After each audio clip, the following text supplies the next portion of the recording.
shoot. Is it working? I think it is. Hello, everyone. Gonna play a little bit of Palworld today.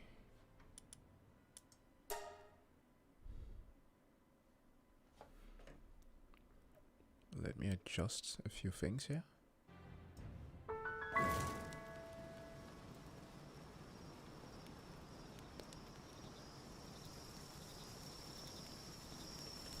Alright.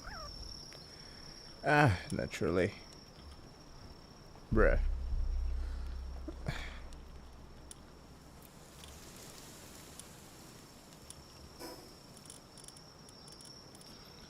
There's a crap ton of things that I need to throw out. Oh. Yeah, of course.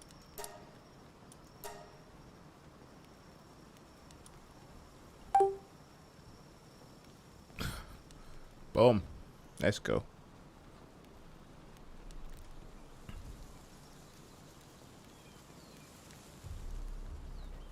Hi there. Let me just turn off Discord a little bit. It's noisy. Here we go. How's it going, guys?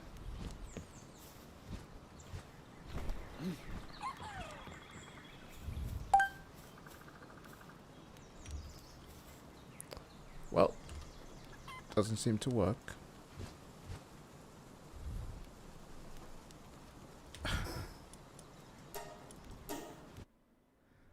Oh, life is wonderful and kind of stressful.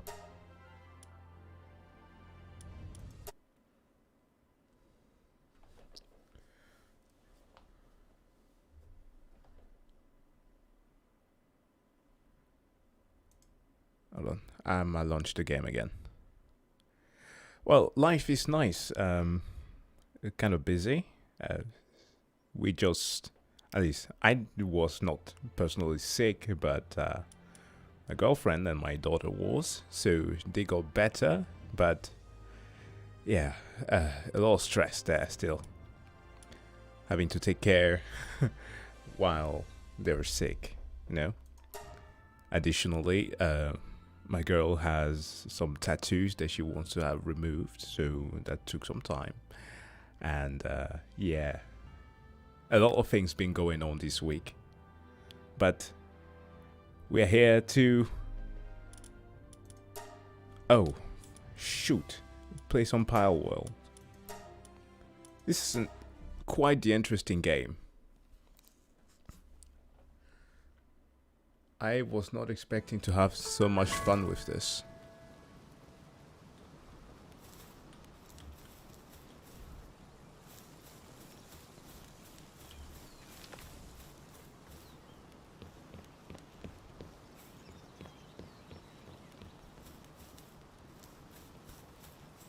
Challenge a boss at the Rain Syndicate. Oh, where is that?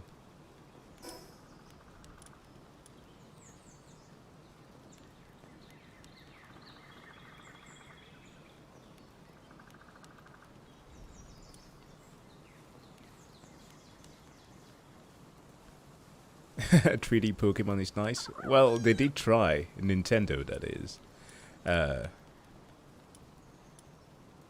Did it with Scarlet. But the game wasn't that good. This, on the other hand, is hitting all of the right notes. It's like a mixture of all the good things. Oh, Tower of Rain. This is the one. Okay, I need to go there. Don't I have something to eat? No! Oh no! Why is it dying? Oh no, I need to find some meat.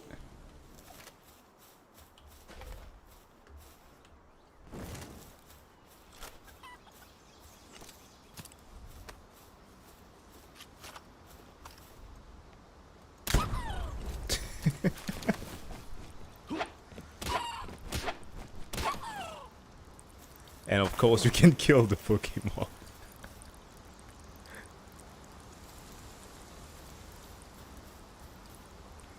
The weirdest part, well, yeah, I think it's great. I think it's great overall that this is doing better than the official Pokemon games. Just like with the the previous Ubisoft video that I uploaded, I think that when these companies are getting a little bit too complacent with their audience, they start forgetting that they need to put a bit more quality into their work. And this is not to say that the things are necessarily lazy, because there is a lot of effort behind a lot of it, but when we find out that they are forcing employees to release unfinished work just because they want to, it's never good.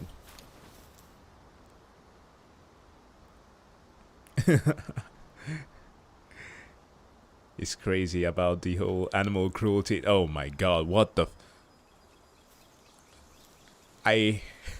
So, here's a fun thing. Look at this. In my party here. I've caught this one. And it was in the most unexpected way possible. So, I was trying to kite this thing, and I got all of the others to attack with me, and then we encountered one of those big, one over there, and I managed to capture a smaller one. But I'm not going to engage in this battle, because I'm going to die if I ever try. Hey, Shepard is online. Well, could be playing some Division after that.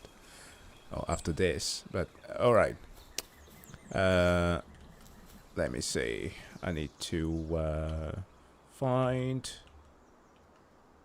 Yeah.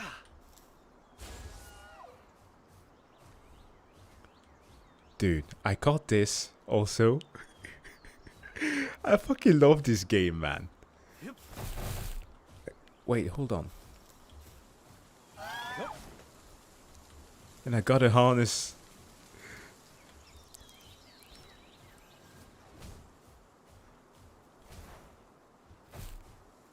This is so cool. And it can fly.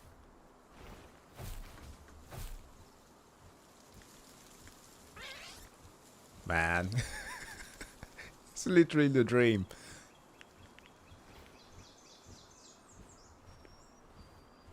Yeah, I found a bunch of eggs. But I still haven't gotten an incubator yet. I mean, my technology tree is pretty vast. I spent like most of my time just building and researching. And that's been basically what led me to get a lot of the things that I have. And that's great, actually. Like, you don't necessarily need to go outside to get a lot of experience. You can just stay in your base and research, because you're going to get assaulted by those cultists, which is hilarious. You can capture them. So, yeah, having people into Pokeballs is quite unique for this one.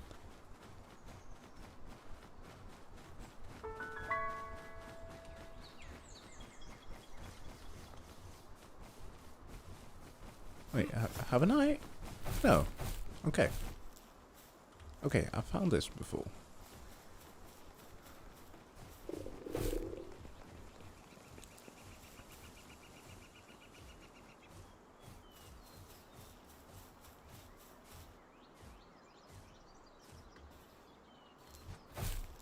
Alright, let's see. 10 minutes. Okay. Join battle. Shall we? Okay, hold on. I need to see if I have... Do I have enough food? I'm gonna build a fire.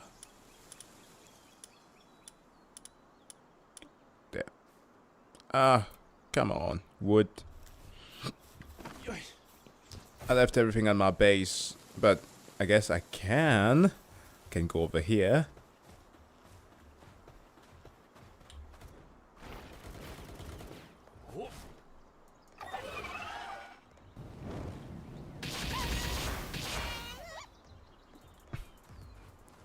Hello, gents.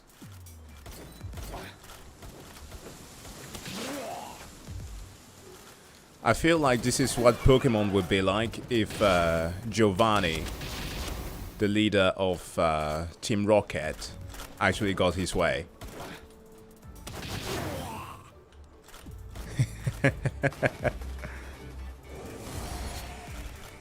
Hey, wait. Oh my god.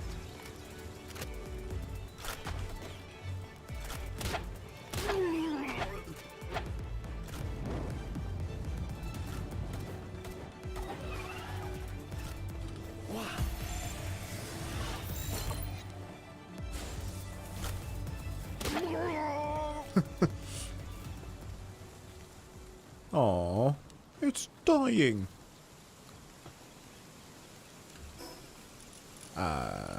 Hold on.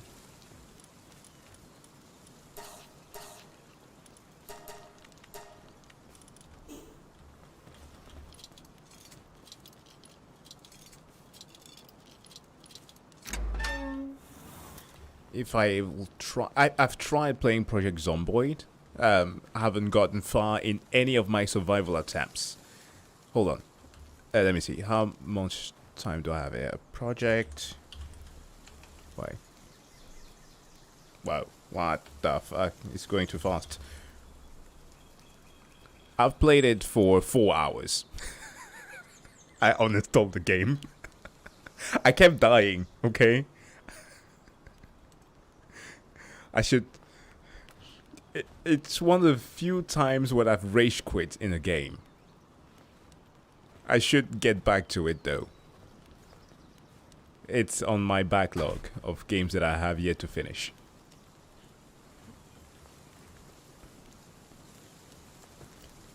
Alright. We need to gather some wood. Can I... Weren't we able to do that before? Okay, I'm just gonna destroy the trees around me. I just need to kill something before I engage in battle.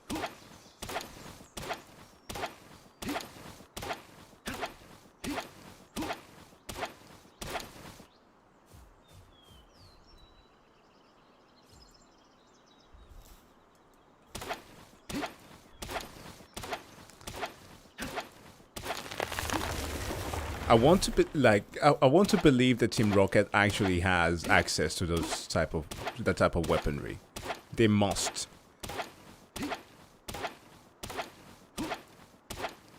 Like they have stun guns in the plenty. Why wouldn't they be able to do the same with?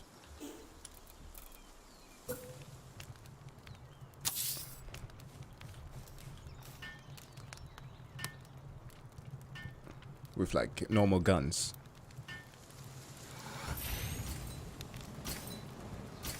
Oh fuck! Ah.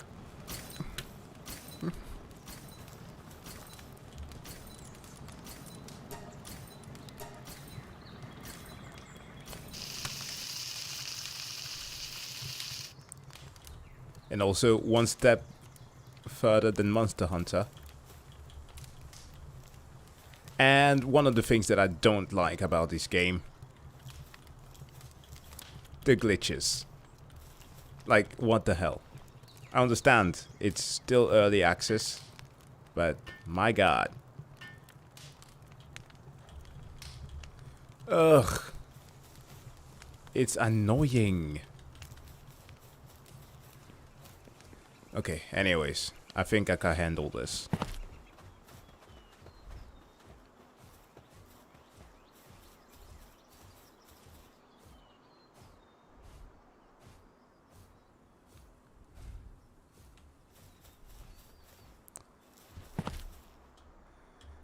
I hope that they have like the equivalent of an onyx in this. It used to be like, oh, what the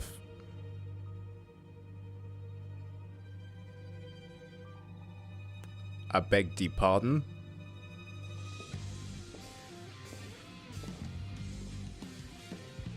Oh, does...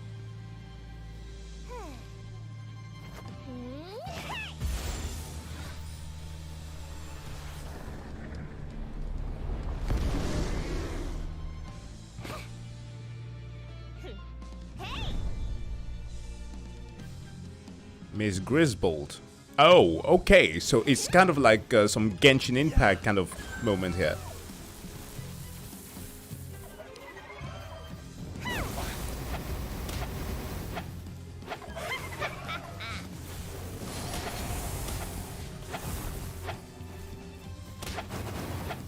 Uh-oh. No, no, no, no, no. Hide, hide. Okay.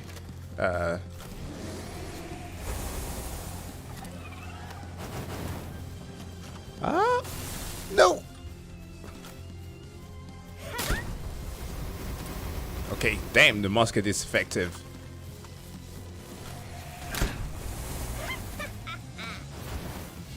Oh, shoot.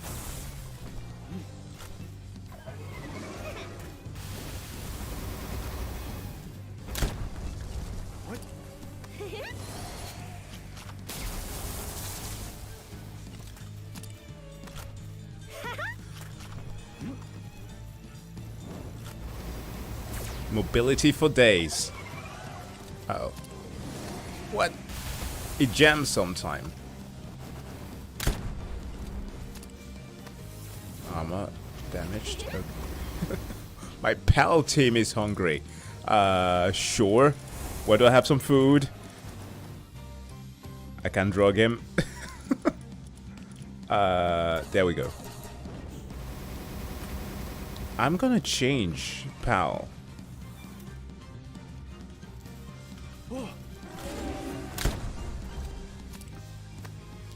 Come on, dude, do something. Just don't stand there.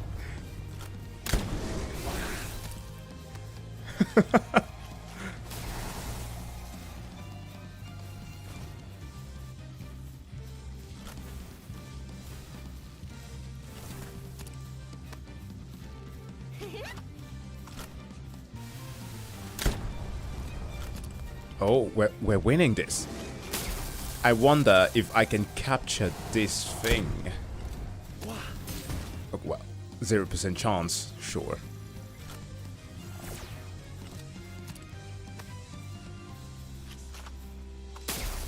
Can I shoot her? Hey, it does more damage, of course. Why didn't I think of that?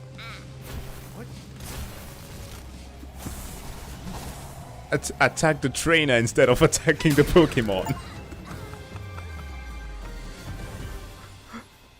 That's the obvious choice. Like, why don't they ever do this in Pokemon battles? Like in the wild. You want to acquire the Pokemon? Attack the master. Or at least the trainer first.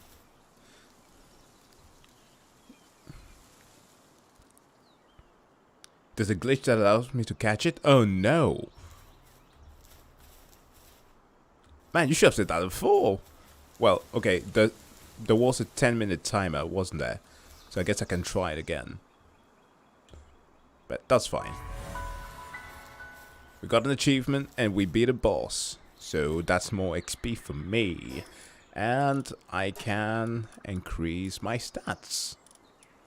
Let's see, stamina. No, we need more carry weight. That's better.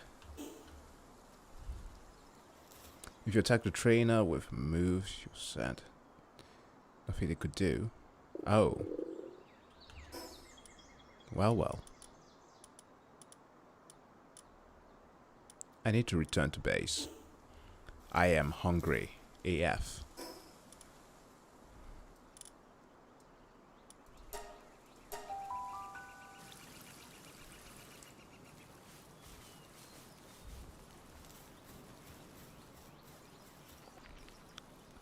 Oh, the Dragonite thing. I think it was here, around this area. It was just literally just strolling.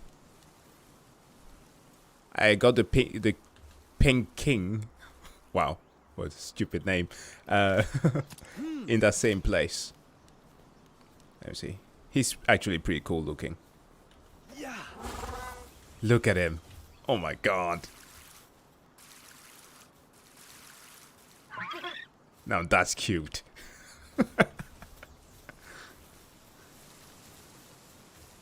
Everybody's working hard. And I need a bunch of this. That's a lot of mammoths that we killed. But that's because they have the best meat. It literally heals on... Actually, this is kind of messed up.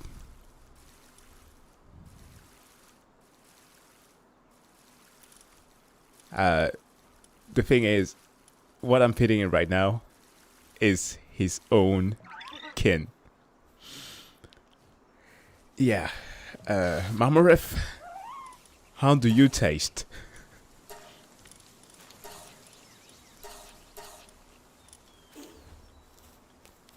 Okay, last thing, I need to figure out if I have gathered enough for... Okay, come on. Another thing that I hate about this game, your constructions keep falling apart because trees keeps bursting through my building.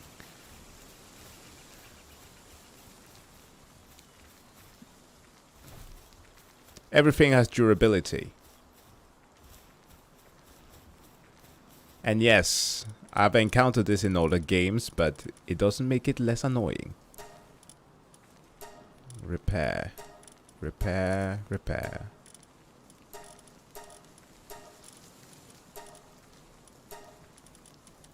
And I still need to find more of these. Okay. Need to venture further. But first, do I have enough to... Yes! Okay, hold on. We need to get the monkeys going there. We're gonna give our monkeys assault rifles.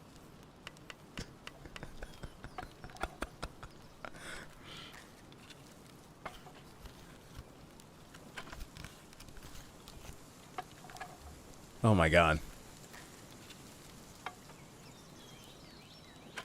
Now all I need to do is just to have an entire team of monkeys.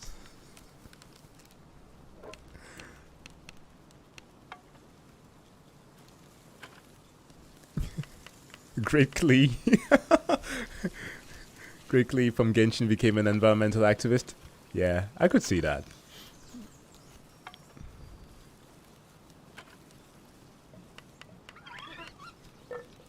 Oh, I have a whole bunch of people there. The one thing that I have yet to figure out is the whole breeding farm that you can see there in the background.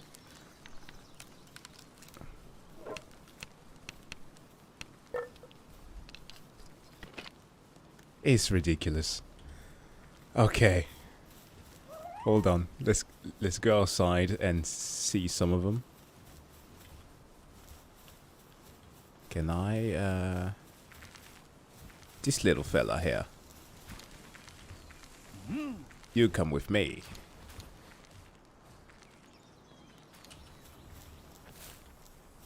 Ah, no work available. Dude, I wanted you to stay. Okay, fine. Let's see. No.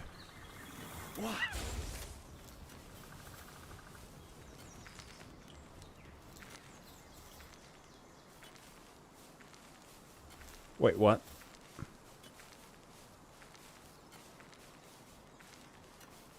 It does nothing. Buddy, what the hell was that?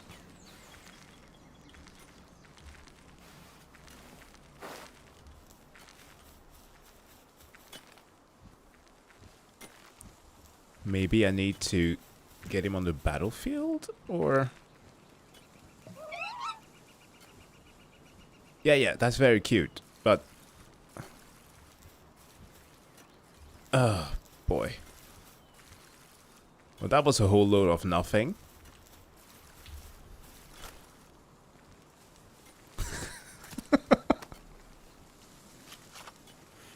See, after watching all of those casual geographic videos and learning about how monkeys can absolutely murder you, perhaps giving them a gun is not the best idea.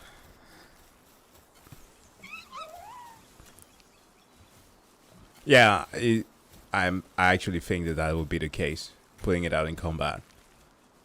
I'm gonna keep this little guy with me and level him up. But... Oh. So he does make use of it.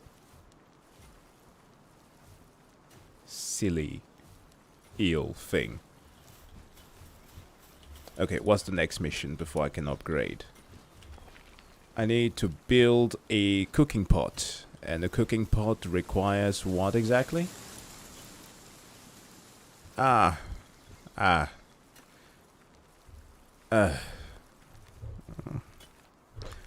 spent nearly an entire day farming in that area, destroying trees, only to have to go back to that part of the map again. Okay, we need to travel, fast travel.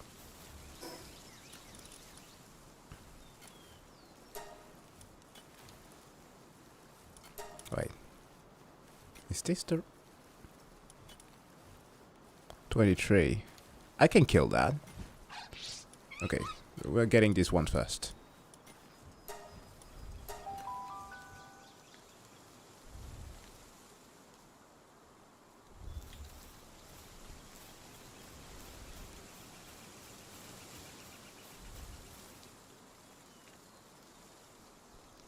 Oh, I can't. Well, I only have the canine thing there. Wow. Okay. Can't see shit. Okay, back to base. I'm gonna listen to chat for a little bit. Need some farming advice.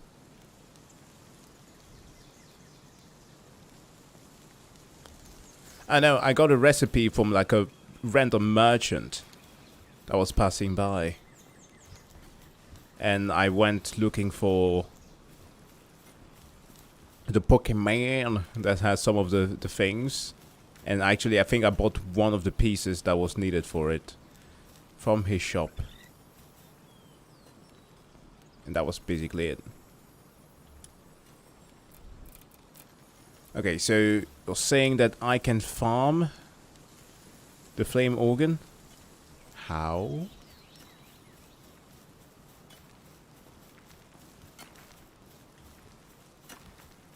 The only one that I have here is Fox Park, but I don't think that he can do anything about that.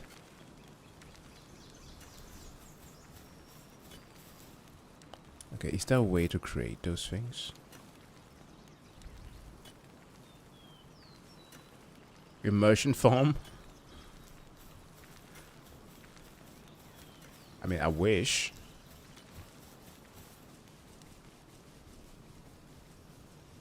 Wait, is it sleep time now? What the hell?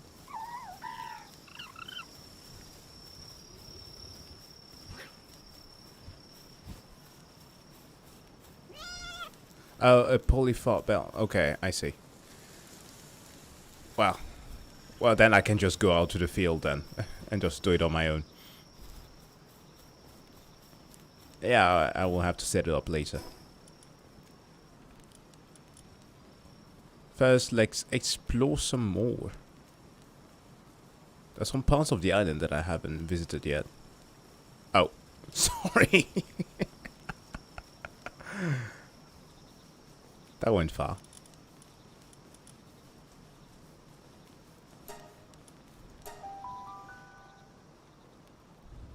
It's time for bed. Yeah. Which way?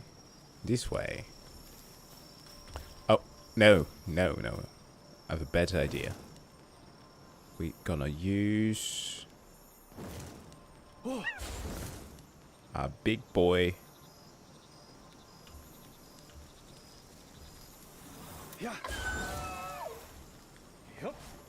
And with him we can descend. No? Oh fuck. I thought they were going to crash.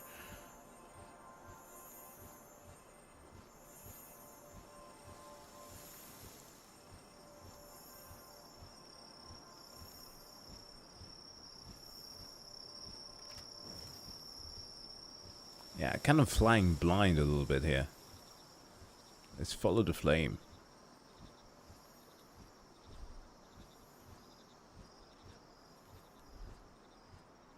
Yeah, it also has like survival mechanic attached to it. It's like a mixture of a lot of things. I see the building mechanics in here reminds me a bit of Subnautica, in a way. Well, also in terms of survival. It's like complex enough to make it entertaining. And the research and all those things. And the preparation for battle sometimes will make you think of stuff like Monster Hunter. Oh my god, they're level 30. Let's not fuck with these guys then. I have no idea where I landed. This is part of, well, this is half the fun with the game. Just exploring. Here's the merchant, funny enough. Yeah, speaking of the whole thing about keeping ourselves alive, yes, it does have that. Let's see, what does he have? Anything new that I can use? Red berries, milk. Bear's meal.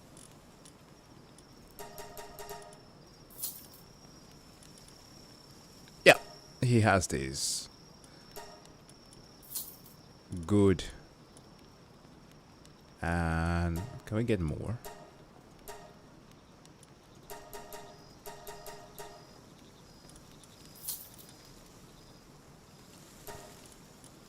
Electric organ. That's it. Bowler hat schematic. This is the one that I built. At least the one that I have in my head right now. And oh, we can get a cap to look like the penguin, the kingpin penguin. That could be nice. What does it require?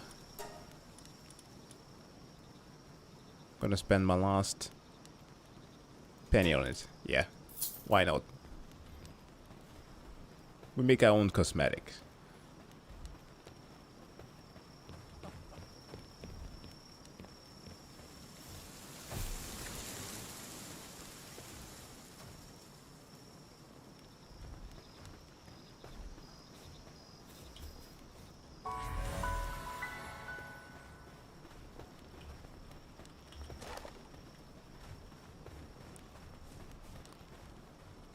Okay, we're gonna head back to base. I prefer to play when it's daytime. Oh, but first, let's try to see if we can kill this thing. It's level 23. Our pal is almost at. And I think it's the top of the mountain. So we might just need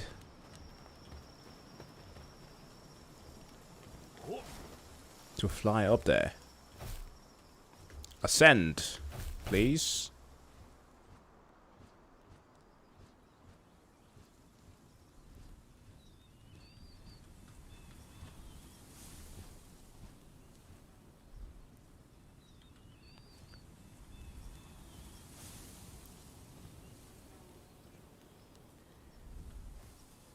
The next generation of pals is going to be Pokemons and more. Guns look like humanoid. I mean, I have a few humanoid looking ones. And I think I have one in my team right now. That is actually a pretty high level. Some cultists were trying to kill me. And, well, they inadvertently actually aided me in capturing this thing. Isn't it gymnastic?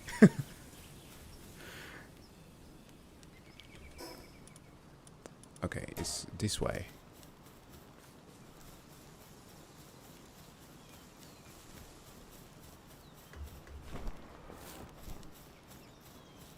Oh my.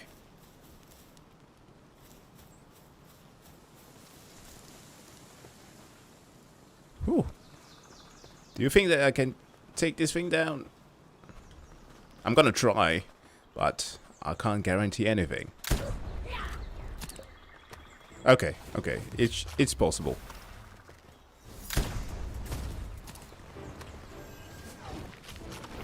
I think I've underestimated the progress that I've made in a few days. Oh.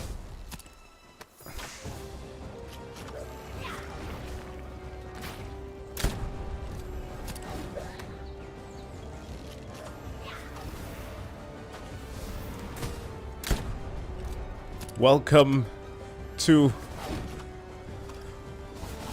the Iron Age.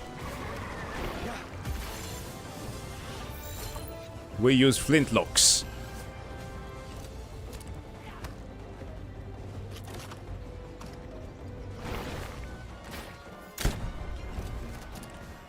Oh, no, no, no! How did I run out? Why am I running out now? No, no, no, no. Why don't I have more bowls? I have. What the hell? What the hell was that? I have plenty. I've made sure. Oh my god.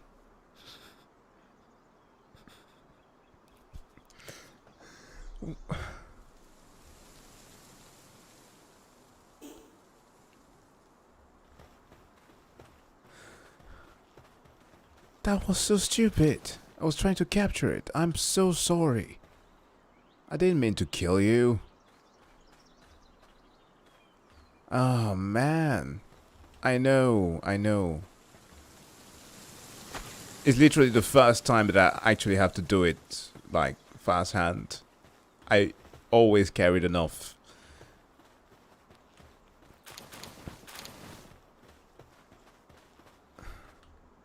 Well, I'm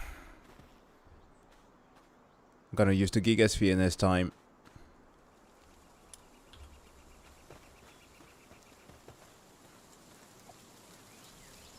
Ugh.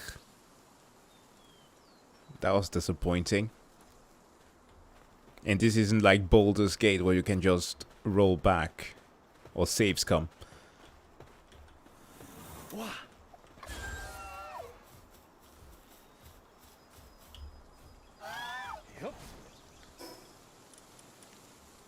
Okay, let's venture forth.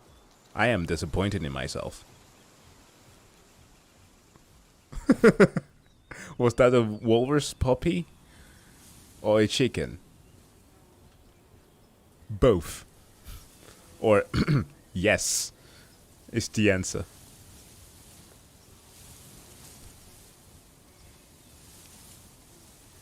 The thumbnail is glorious. What are you saying, sus? It's the thing with that Pikachu that tries to murder a chick. I just replaced myself with it. Eggs. More eggs. Come on, get off.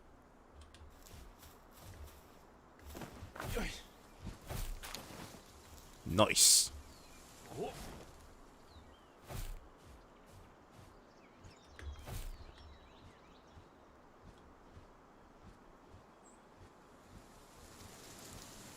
So Monster Hunter Wilds is only coming out next year. I've picked up Monster Hunter again to experience that game. I realized that I don't know how to fucking play Monster Hunter anymore. So that was quite the experience. But in Monster Hunter Wilds, you actually have mounts that are supposed to do quite a lot. So the fact that this game is ahead is pretty nice, I think.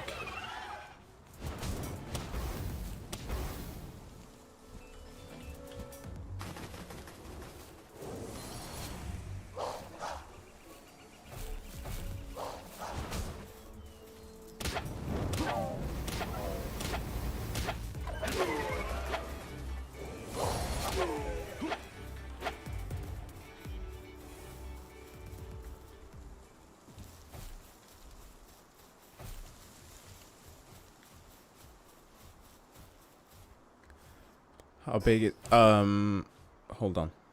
What did it take to what did it require? I think it was 40?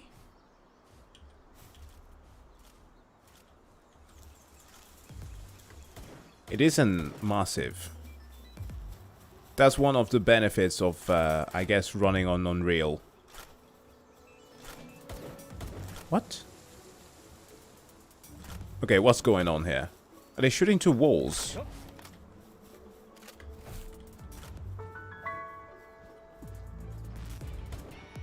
See, yet another issue with the game. It's still early access, so a bunch of weird stuff are happening.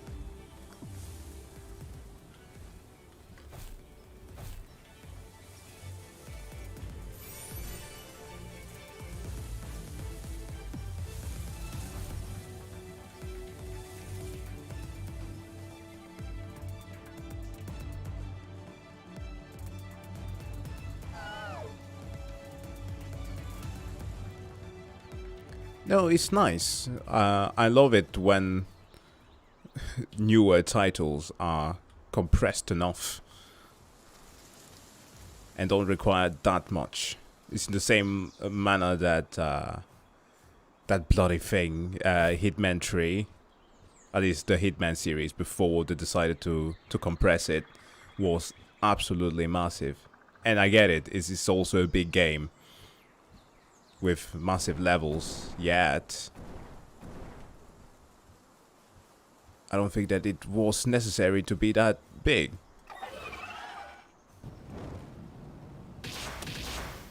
Cultist, die.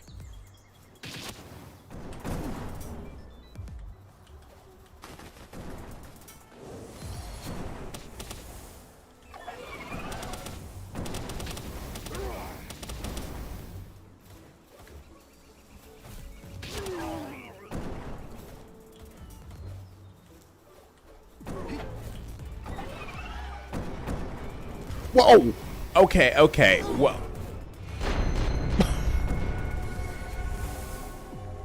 In my own hubris.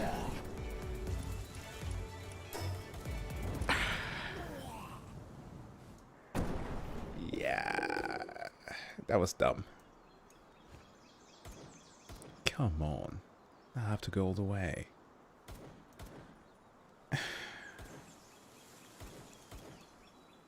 That was stupid, Jack. That was very stupid.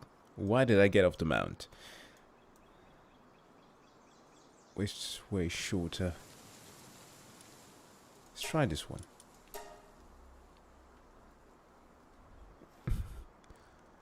And now I have literally nothing. Okay. Let's go get back my stuff.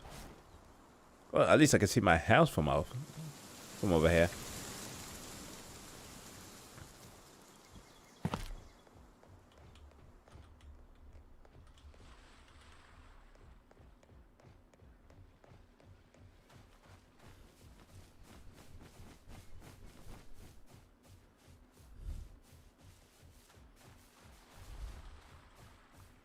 Hey, thanks, no swear.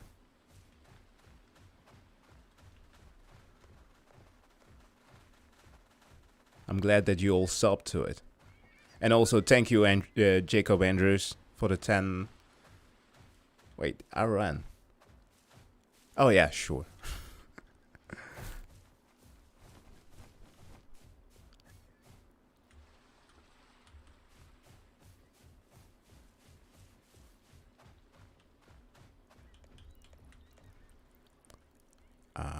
Am I going the right way? Of course I'm not.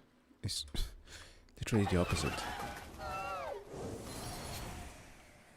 Oh yeah.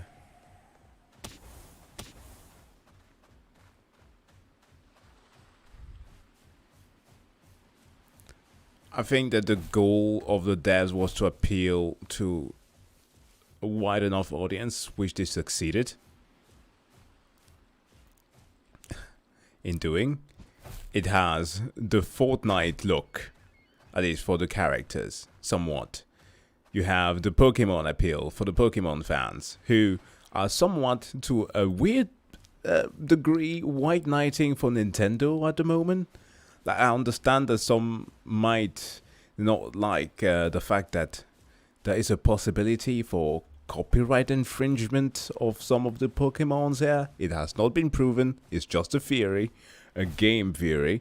But the fact that so many people are like white knighting for the company that keeps on putting very, very bad Pokemon games and taking them down for people who just as much as try to mod them, I don't think is quite the right move.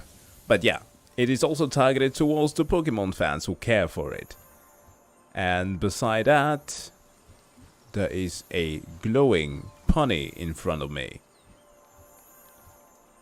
Alpaca, whatever. What is thy deal, you majestic creature? Can I...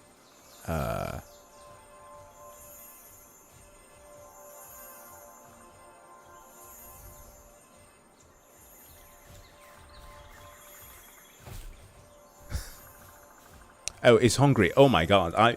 Yeah, well, I don't have any food. Whose fault is that? It's mine. It's my fault. I'm sorry.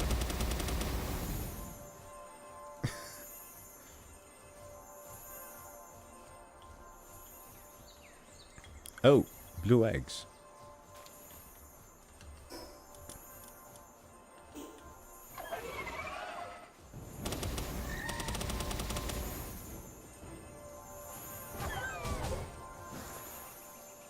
And it died.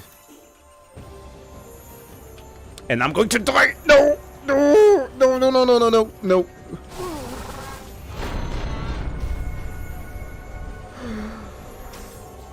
I shouldn't have engaged.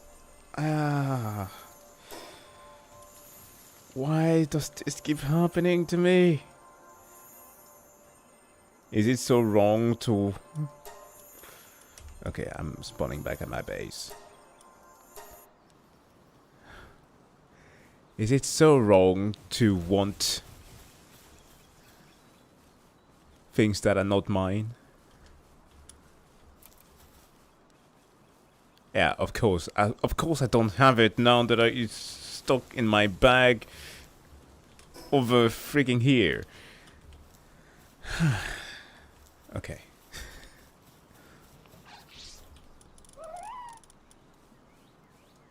Play stupid games. Win stupid prizes. My bad.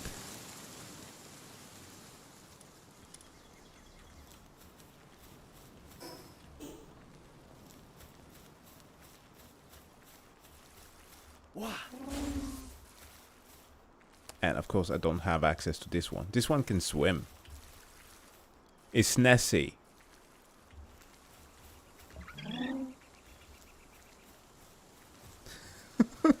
It's Big Flopper.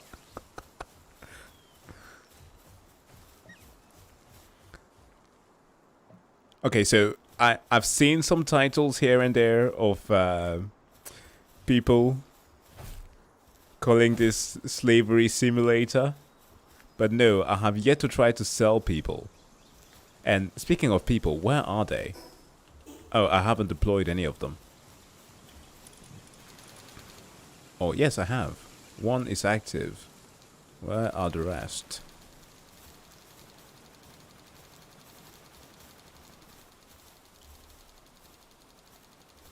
Just walking there, Glock in hand.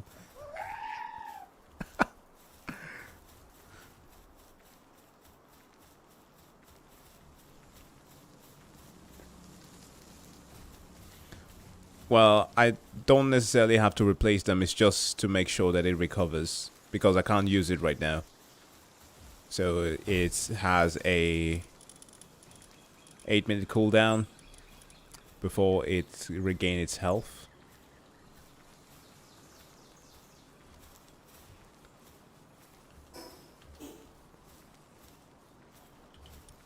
Or no, let's replace this one with the reindeer thingy.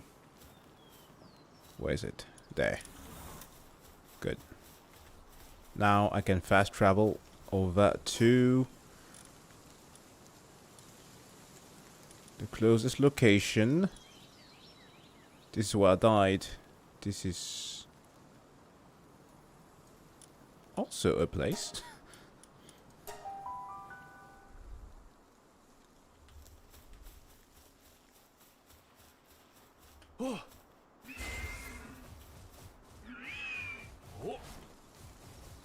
Alright.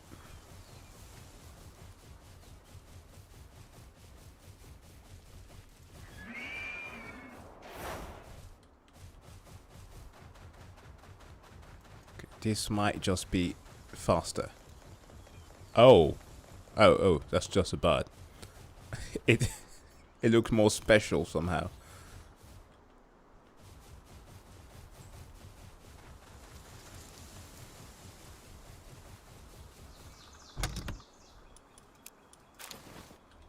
Alright. And the location is over there. Can I set a marker?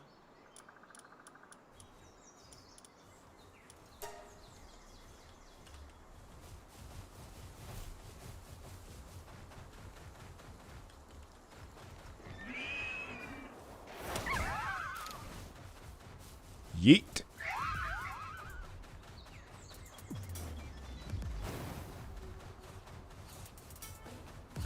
Atom RPG.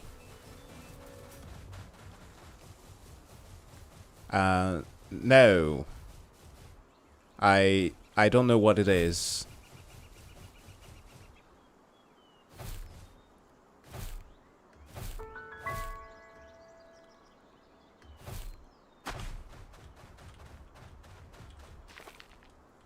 Yeah, okay. The water physics is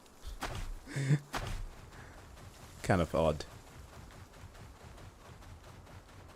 Not physics, the looks of it.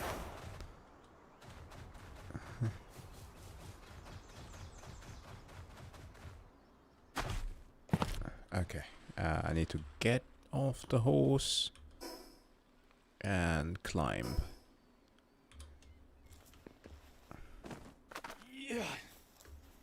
It even has the Genshin climbing, or Breath of the Wild, whichever analogy you prefer.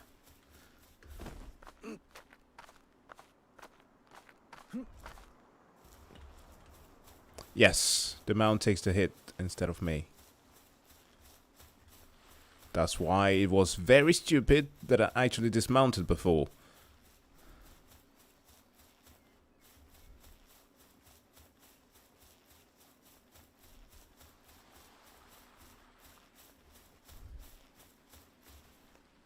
Hey there, Am.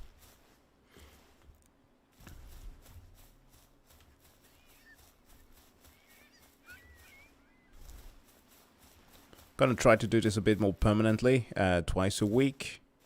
Streaming, that is, on Tuesdays and Thursdays.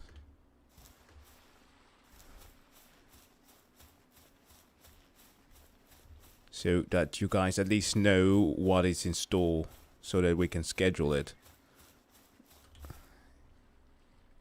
It can be a little bit difficult to plan these things.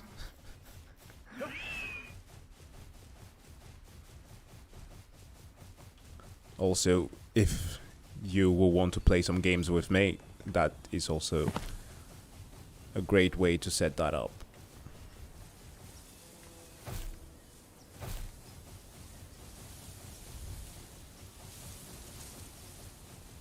So much glue.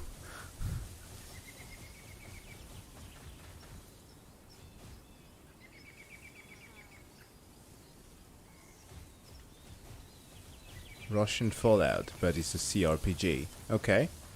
I will try it out. It's not... I mean, I need to get into more CRPGs that are known to me, that is pretty familiar with every single one that are well, straight up D&D derivatives.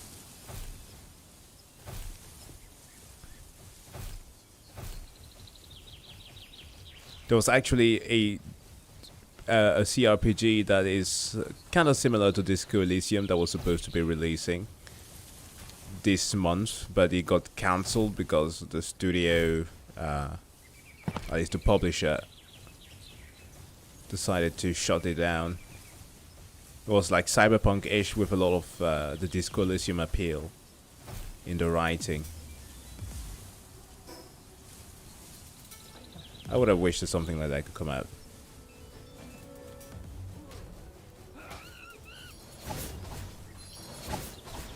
Palworld came out only less buggy, but also half the price of Battlefield 2024. Yeah.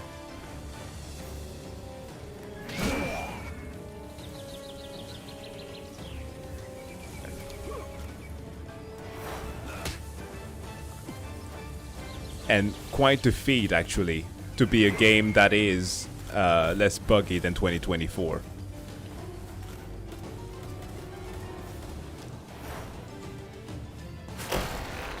Whoa. Whoa, I can't see anything. Get down.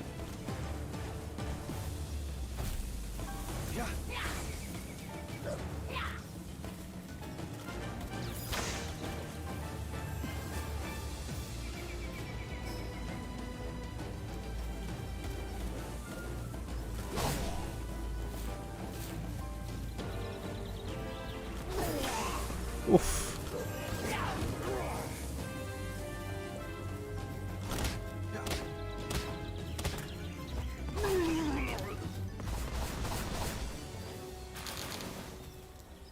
Get murdered. Oh, what is this? What a skill. Nice.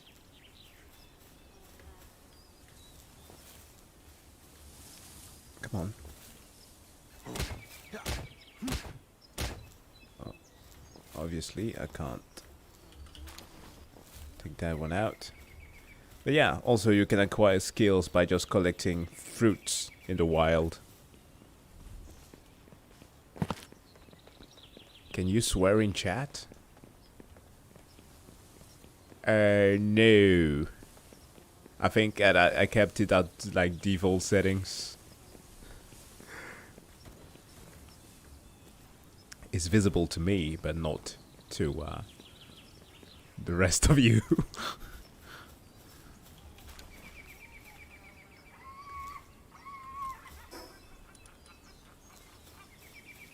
Wow, that cackle sounded diabolical. Okay, let's get out of here before it gets too dark.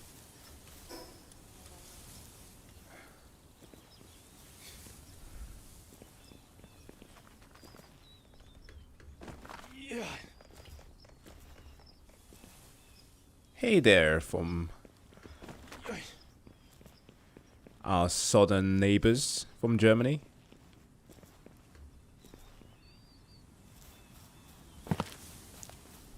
How's the mainland climate?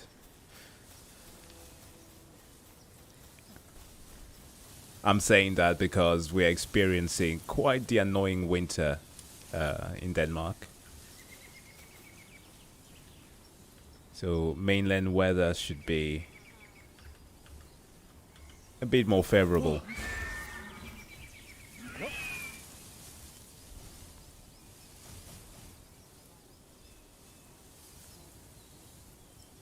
Can you hit something again? Sounded close to me. Hold on.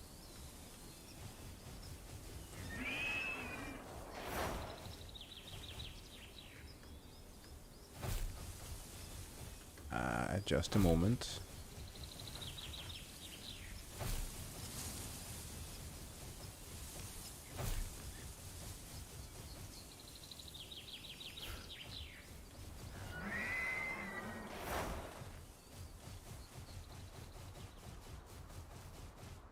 Oh.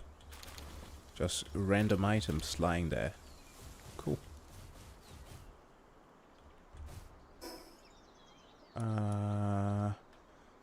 It was... Oh no. I ran to the bottom. I was supposed to be up.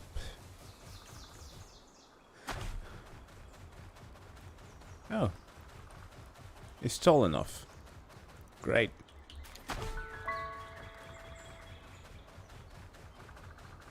Oh, wow. Okay, I realized that it's kind of dark on the screen. And I am about to freeze to death. Shit. Can I get up there? Come on. Keep climbing. Need to gather my stuff. Yes. Yes. Come on. Come on. Go get my stuff.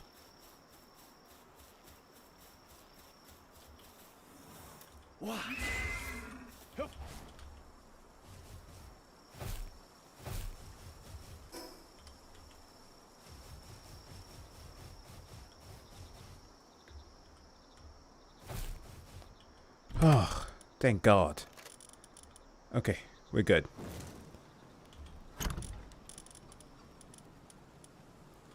We need the glider instead of... Don't have any food.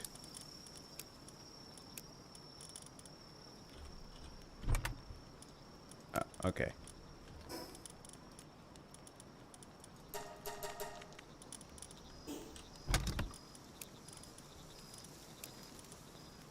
And the pelt armor. Can discard this. I still cannot repair that. Arrows, we don't need those anymore.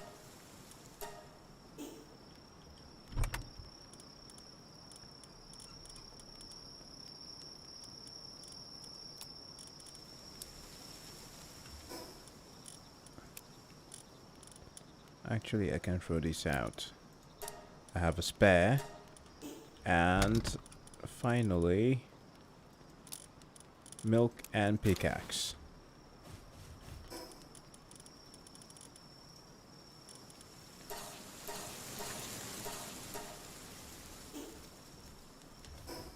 Okay, still too heavy.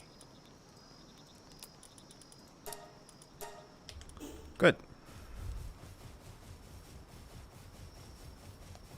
Park boys. Okay. Should we take a quick break and look at some trailers? I've seen a notification here that Netflix also has one for Avatar: The Last Airbender. I heard that that one was in production. Never saw it actually being done. I have hopes for that one. Let's see.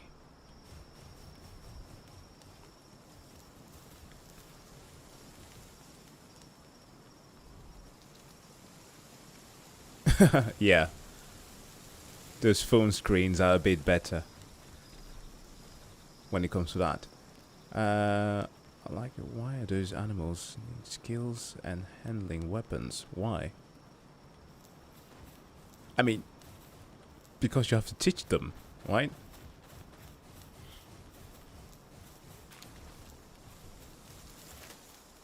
I mean, monkey over here. Wait, where's the light? Let me find an enemy.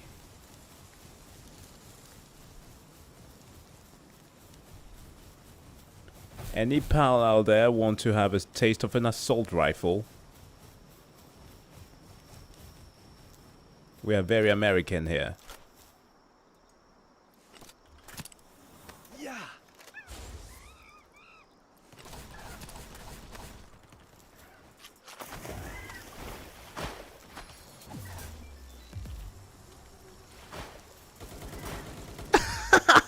It actually does fire. Oh, that's glorious.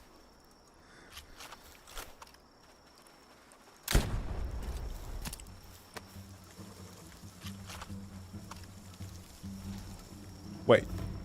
What the oh my god, that teleports.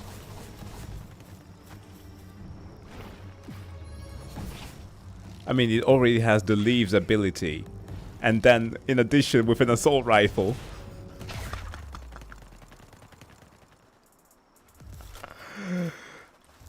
And with a smile on his face. Oh man, this is absolutely ridiculous. I love this.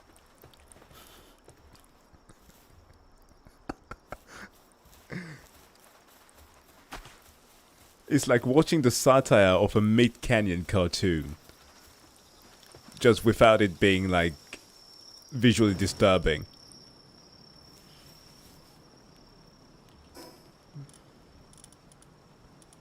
Any other thing? No. We're going back to base.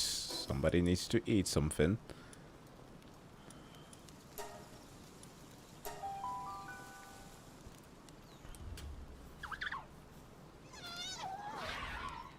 Oh, I see. Sorry. That's what you meant.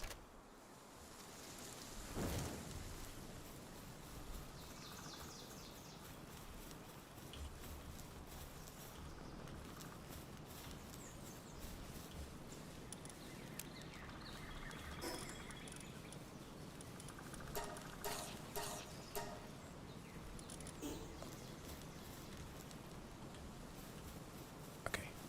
Gotta go to sleep.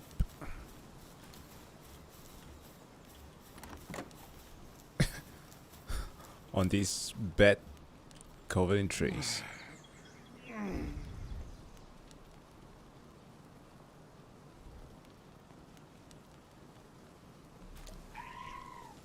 Thanks, man. It's quite the achievement.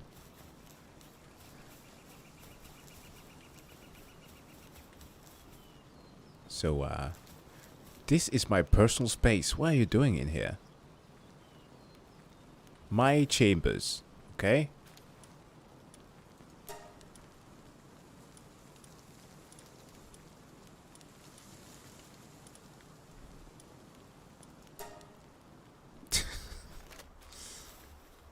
With no roof.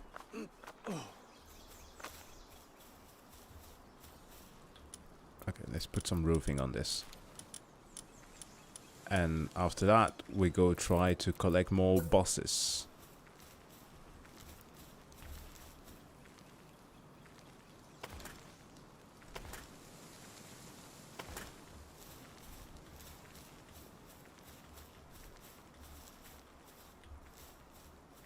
Now, the only thing that is wrong with this is that I built this in the stupidest way possible.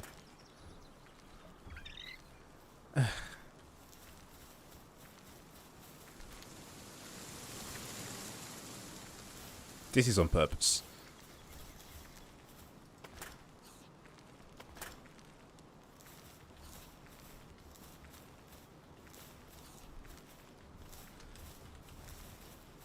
I found a glitch for wood, but I cannot find one for stone. Because I would like to turn all of this into a stone building. But as you can see, a lot of things are patchy. That will come eventually.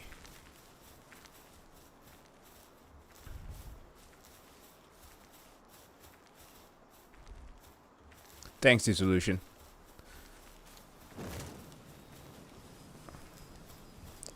Is my dude fresh? Yes. He's back on his feet. Alright.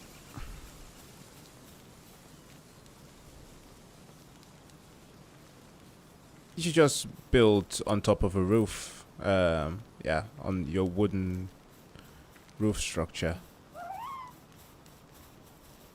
I just realized that it's so uneven.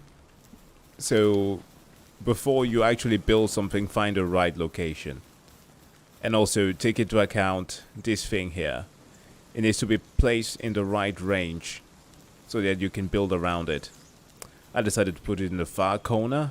That was a stupid move. Because now, as you can see, the blue ring is the limit as to which my Pokemons my Pokemons can actually. I know they're called pals, but nobody's calling them pals. Is the limit as to which my Pokemons can interact with the things that I do. So, for example, if I need to construct something, they can aid me in doing that, but only if they are within that area. And this one is just literally chilling. Like, all the time. It's atmospheric, but come on, man.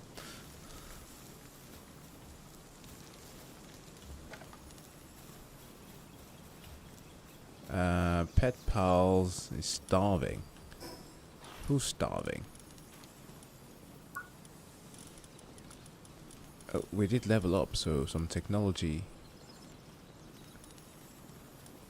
can be unlocked. Feedback. Egg incubator. Yes, of course. I need to build one of these. Finally. Finally, I have access to the thing. And where should I place it? We're going to place it on top here.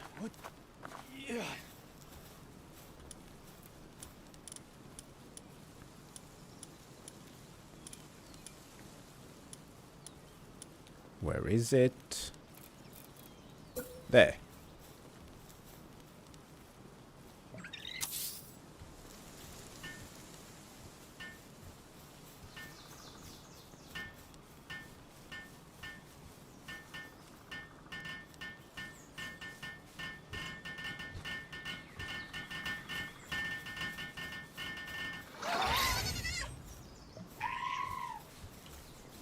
Okay, which eggs do we have?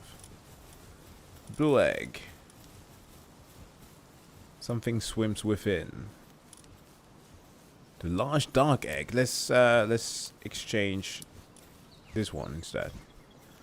Oh my god, half an hour. Okay. Jack interns.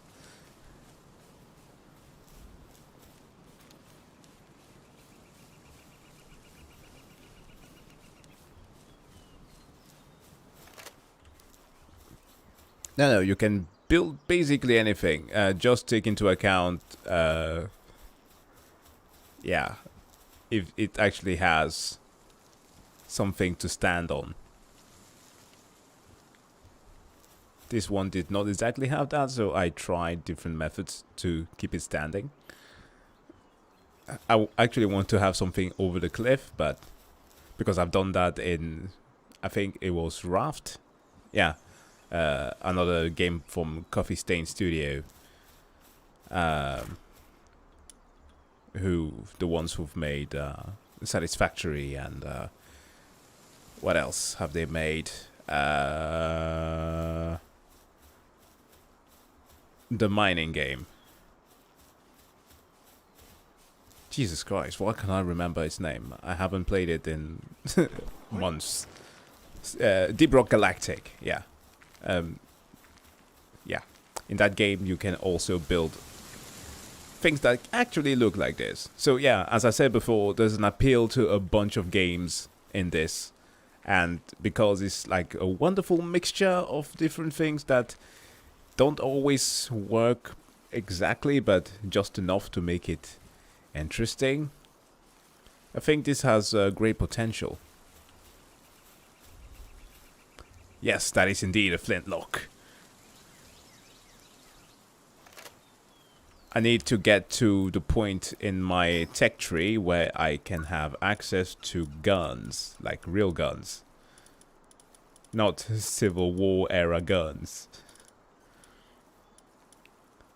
Makeshift handgun, that's level 25, so I am currently not that far from that.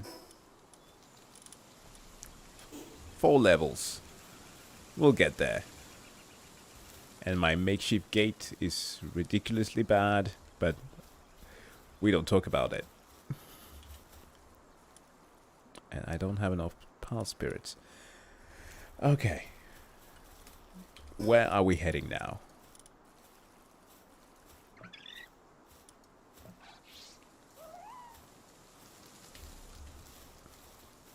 Oh no, I actually can do the thing, right? Since I have gathered the necessary, built a cooking pot, I'm gonna do that inside.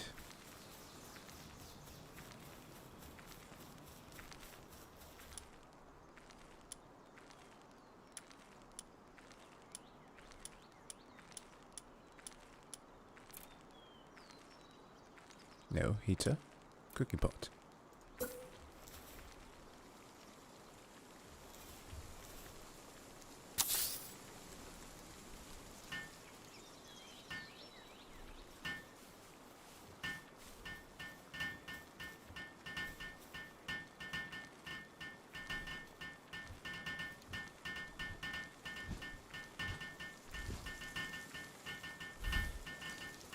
Yeah, the objective is to catch them all, but also potentially kill all of your opponents.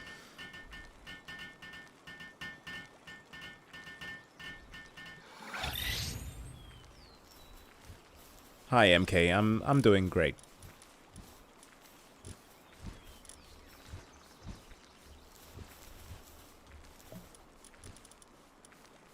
Jam-filled bun. So how exactly do you make one of these in a cooking pot? Huh?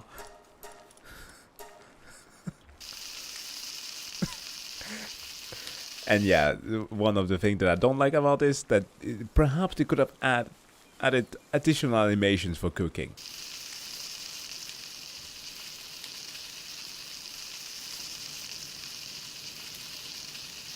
This, on the other hand, is quite cute.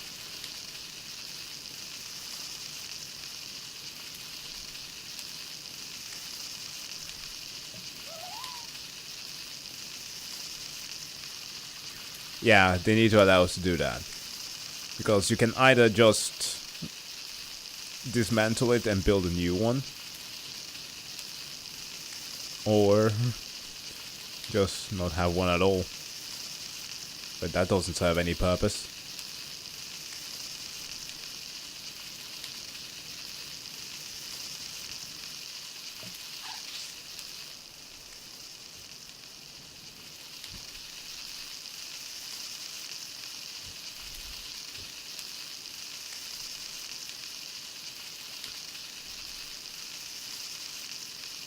I know.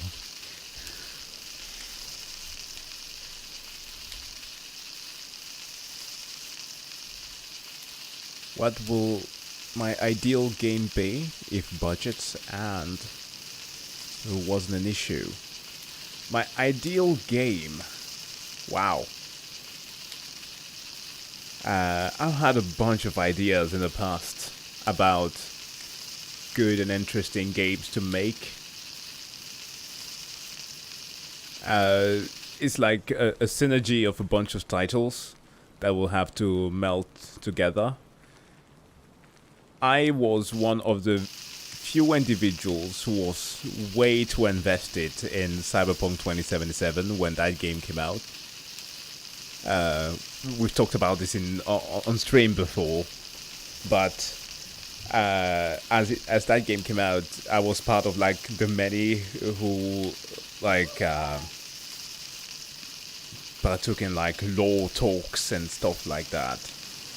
And because I was so very enamored with the idea of making a cyberpunk game that kind of had the aesthetic, or at least the gameplay mechanics of like a Deus Ex, like the first person immersive sim kind of mentality, because I think that is very appealing. So I think that most certainly one of the aspects would have been, towards that gameplay wise at least, an immersive sim that like really is immersive, like where the logic is there. Because many, like, I know that the term immersive is something that is kind of like thrown out there nowadays, because everything can kind of be immersive. You can play Euro Truck Simulator, and that would be the most immersive thing in the world because it's literally a simulation game. But to me, losing yourself within a game is when something grabs you to a point where you don't question the logic of the things that you're doing. Like, for example, right now, this is goofy, is stupid, we know that, but we still have in the back of our heads that it's a ridiculous game where Pokemons have guns. But if you play something like, let's say, Baldur's Gate, right, where everything starts making sense, like use a crate to do different things, your spells in combat meld together with what you can do outside of combat, like, and it also fits with the lore, stuff like that. When things become logically sound, that's what I like. Dishonored, I've praised that game a lot in the past, and I will keep doing so. I will glaze that game till many people give it the recognition that it deserves. But Dishonored was one of those games that I think more people that strive to make first-person games should try to emulate, because of just how creative the combat was in there. Like, everything that you could think of with the abilities that you had were possible. And that's also a thing that needs to be worked on in terms of gameplay. So, I know, first and foremost, I'm thinking a lot about gameplay here, but that's the basis of making a good game. Make the gameplay fun, immersive, and intuitive. After that, we start talking about story and genre, and if like dystopian cyberpunk isn't the thing that I can get working, then something fantasy related. Definitely.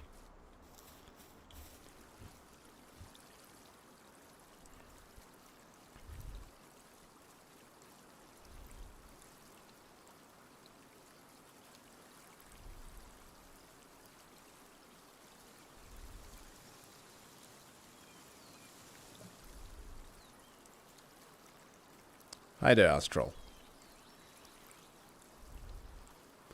We'll see what they have in store with Cyberpunk 2. I just hope for their sakes that they've won.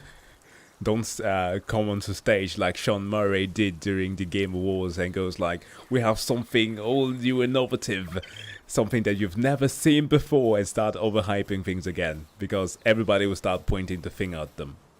Like, hey, remember what you did some 7 years ago?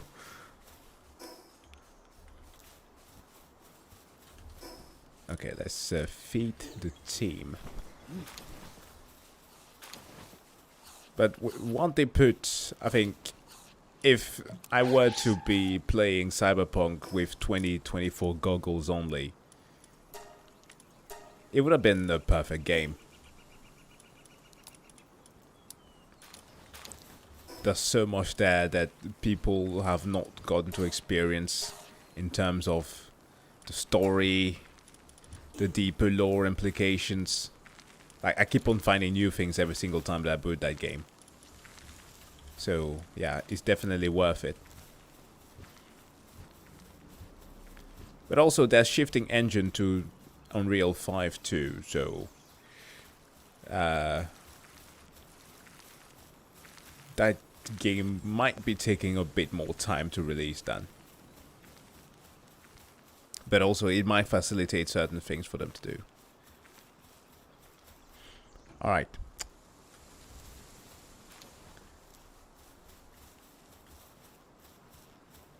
But also, to add to that question once more, because I've also gotten a wonderful taste of 4X games, it will need to have an aspect of that.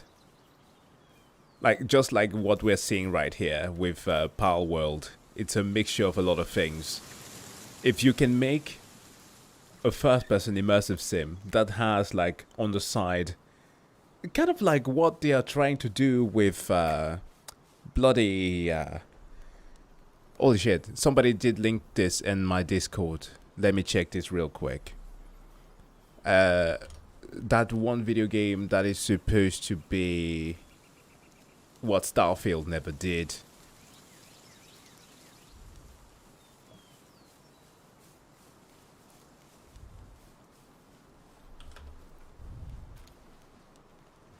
Discord.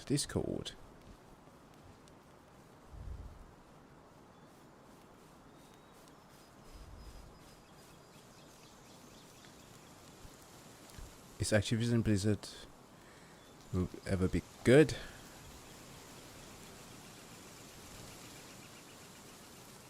Yeah, sci-fi fantasy, sure. Star Citizens, thank you. Yes, that's the game that I was thinking about.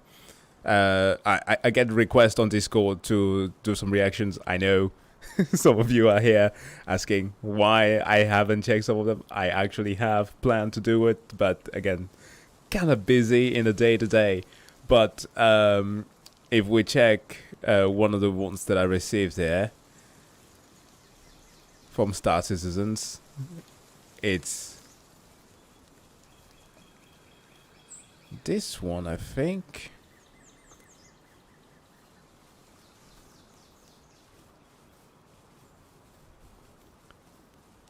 Yeah, the Star Engine.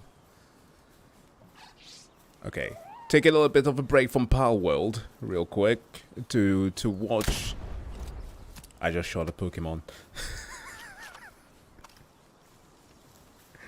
To watch some stuff here on Star Citizens.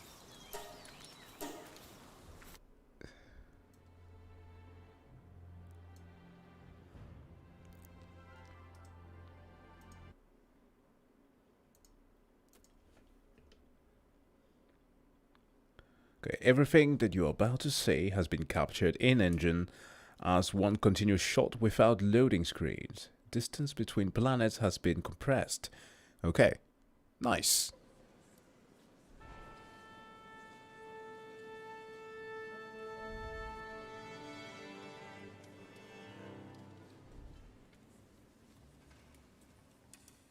Oh.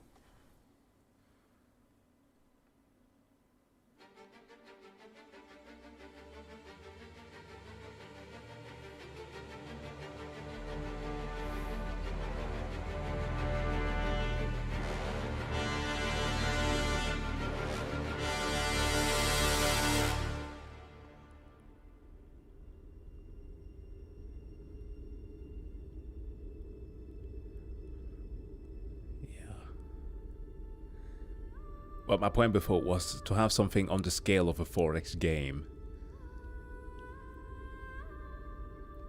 And games like Star Citizens should be a proof of that. Now, they've been developing this thing for a while. And I'm very interested in seeing how far it's come. Many were calling this a scam, if you remember. Like, 3 years ago, people had lost hope in it.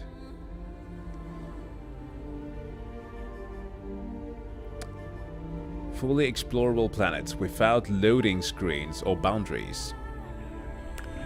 Okay. Cyberpunk has proven it to be possible for a whole city, but for a planet, don't quite know.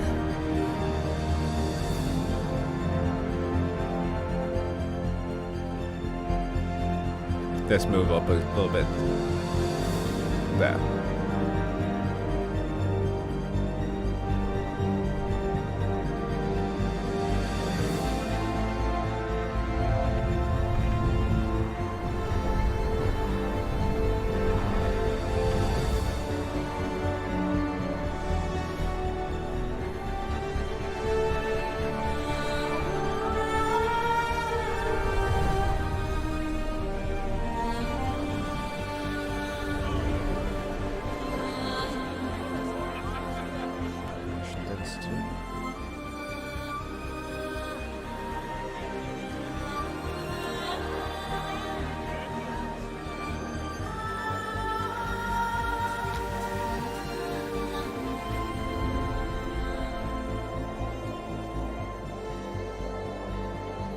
Is this what Starfield should have tried to achieve?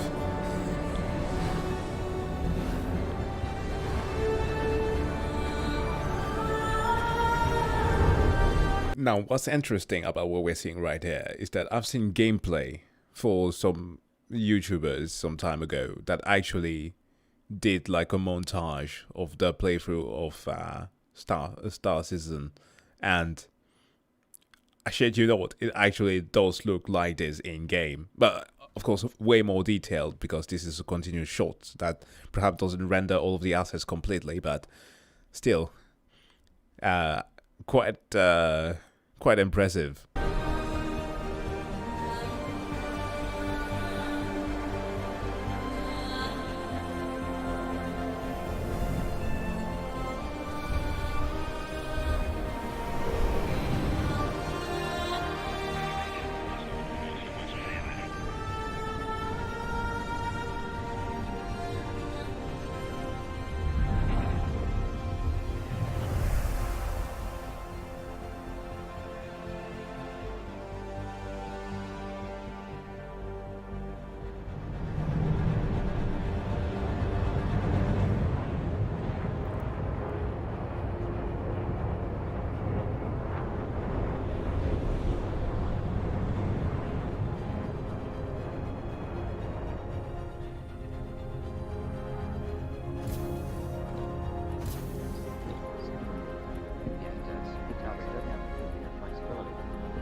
Clovis, come on.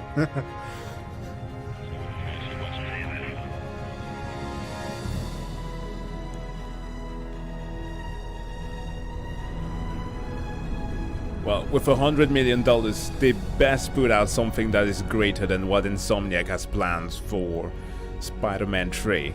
That is supposedly $300 million. AAA prices, ladies and gentlemen. But this is funded by us, so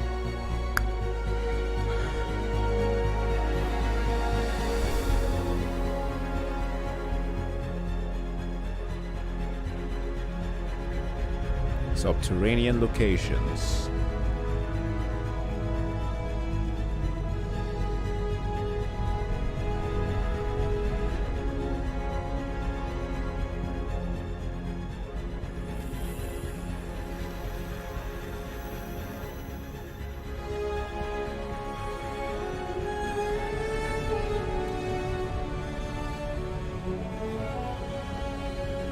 Wait, $500 million? Whoa. Okay.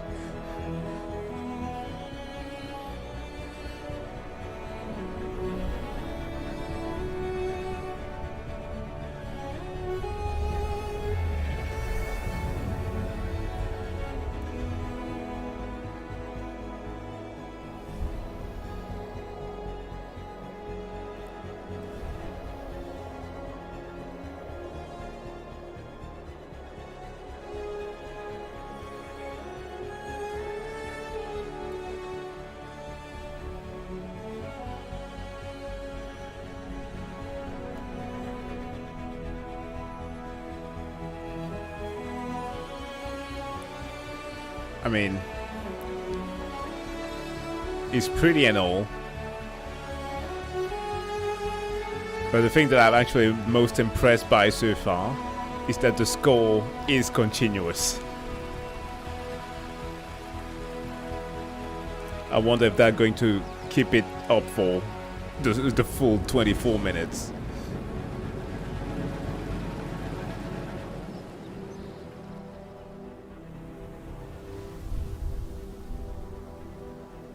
No, but seriously, that's quite impressive. No loading screens, by the way.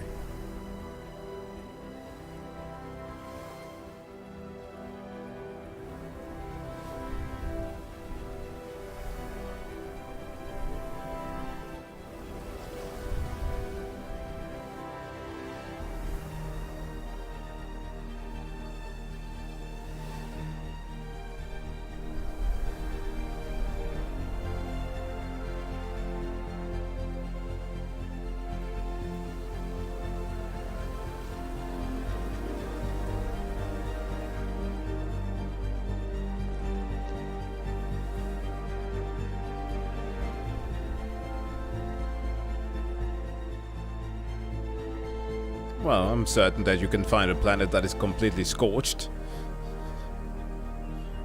without an atmosphere.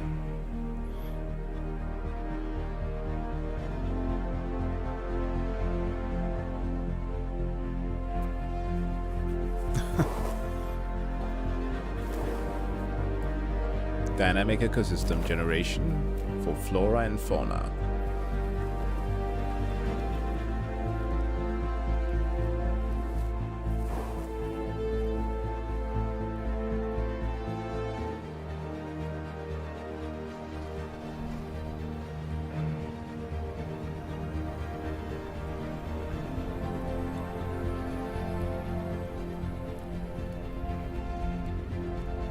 Yeah.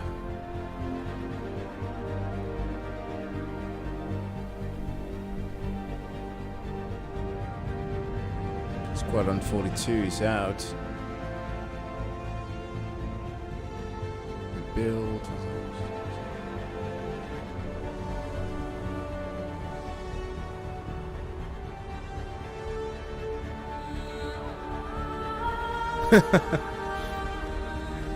Yeah, I kind of fear that we're all going to be old when this comes out.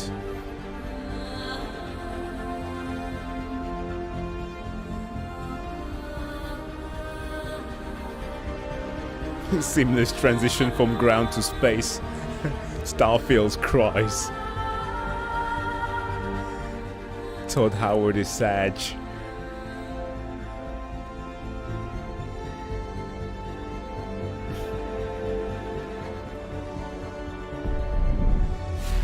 Whoa. Warp jump. Ooh, I like the Stargate look of it.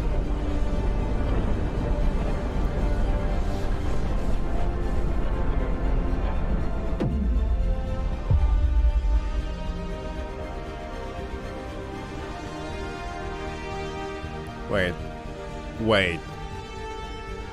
No shot. Okay, this is actually really cool.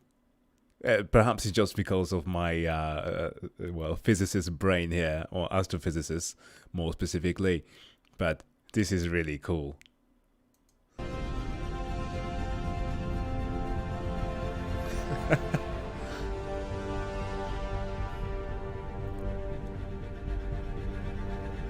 I need a game like this to visualize it to students. Dang. What in the world?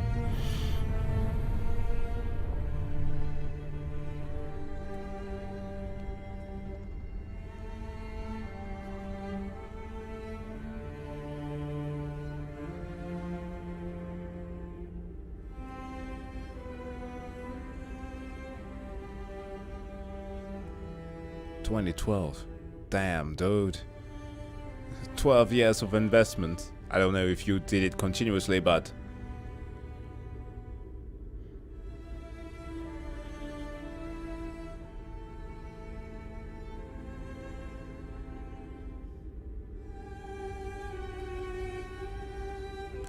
Also love that they keep the relative velocity there in check.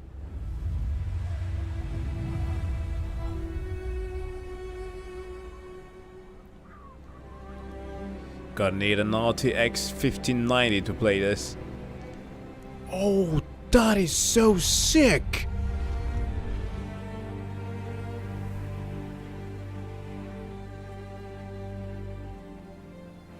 Oh, wow. Okay, never since Mass Effect have I seen like cities like this, like just suspended in air in a sci-fi setting. We've seen it plenty in just straight fantasy, but wow.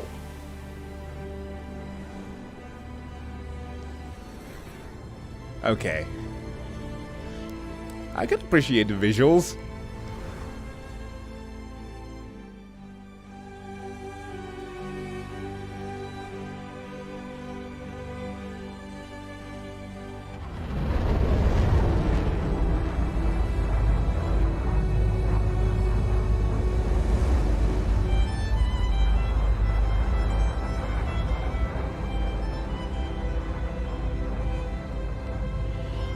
I think that this is channeling the visuals of what we saw when playing Mass Effect for the first time. it wasn't like this, but this is definitely what was going on in our heads.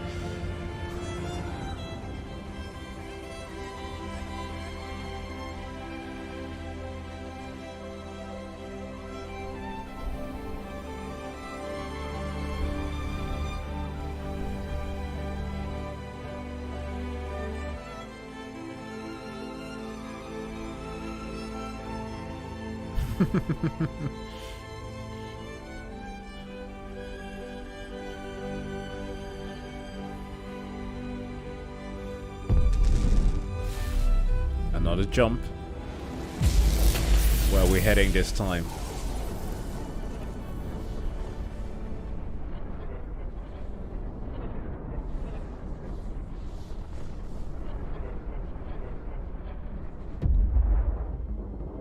Ooh, nice nebulae.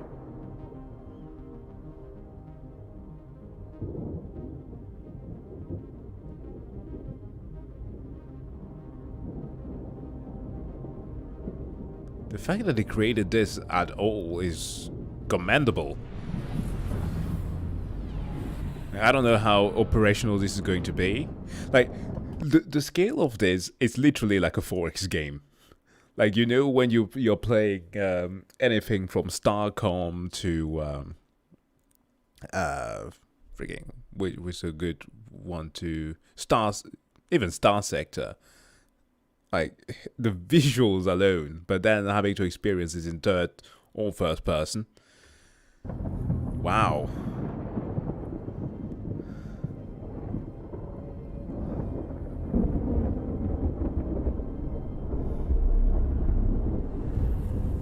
Or Stellaris for that matter.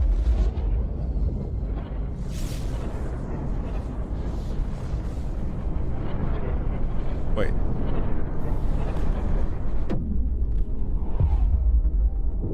That was a Rosen bridge they took there through a black hole.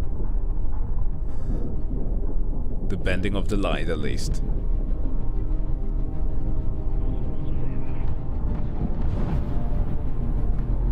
Okay. Station streaming on demand. Let me guess. This is where the baddies are. Imagine something like this on the scale for 40k.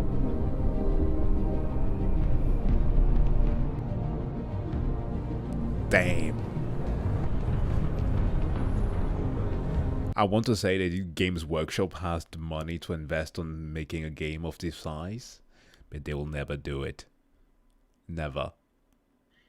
But like, this is what 40k deserves, but will never have. It will live, this fantasy will live rent-free in our heads.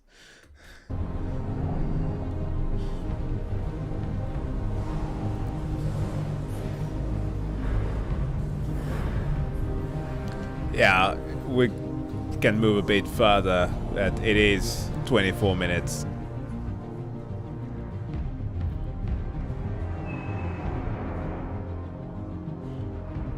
Star Citizens, an upcoming game any day now. That's been in the works for, yeah, 12 years.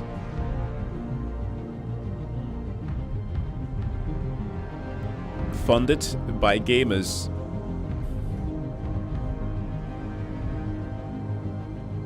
Well, there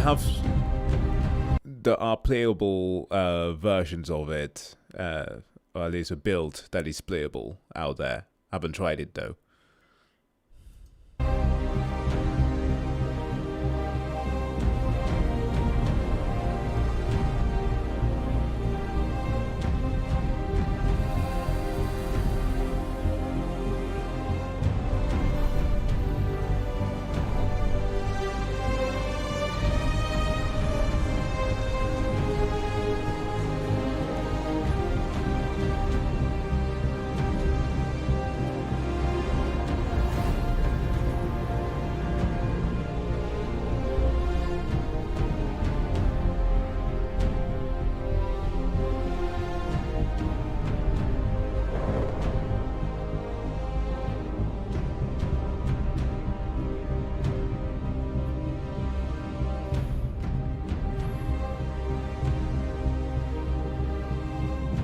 guess that when this game comes out, I'll be of the same age that the many people who are playing EVE Online are.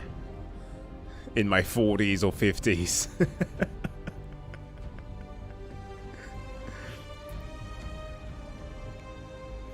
With more children and everything. Well, I just need to have like an entire weekend free to have just one session. That's the life of EVE Online players.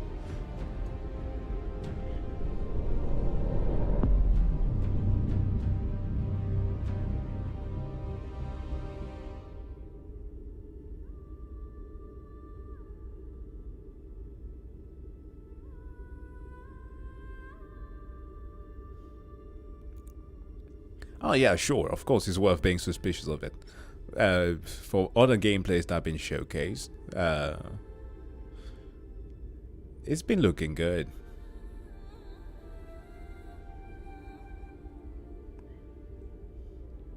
But the thing has just been impressive about this is that everything is continuous and captured in engine.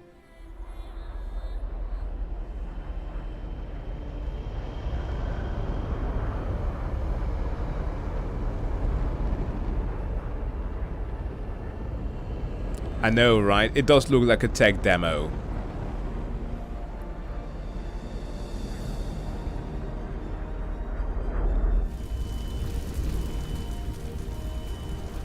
But if the engine is capable of doing this, then I think it's worth considering the game itself. I'm gonna move a little bit further. Because it's just flying above some planes.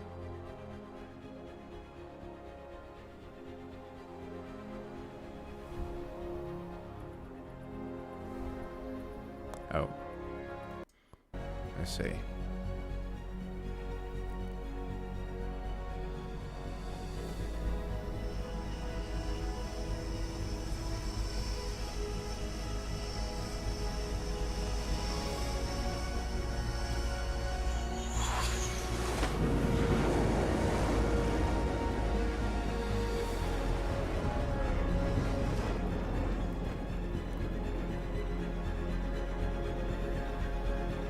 Hierarchical object container technology for outposts.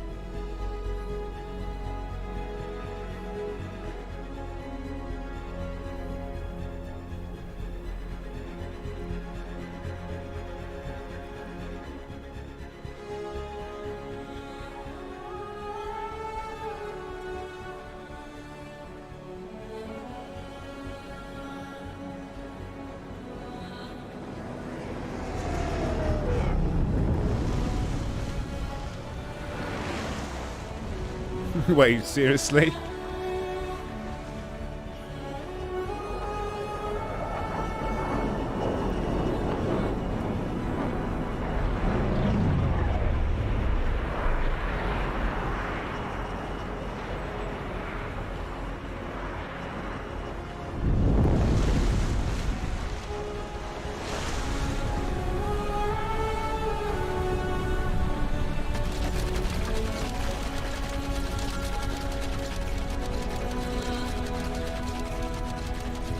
Okay.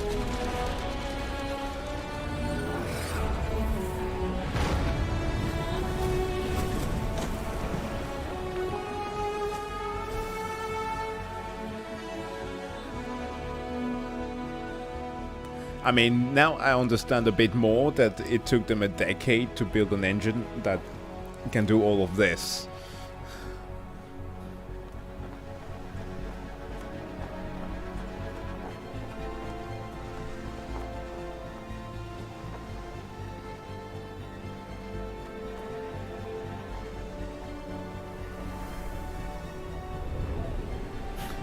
Dynamic sweat and tears. You will be crying in this game.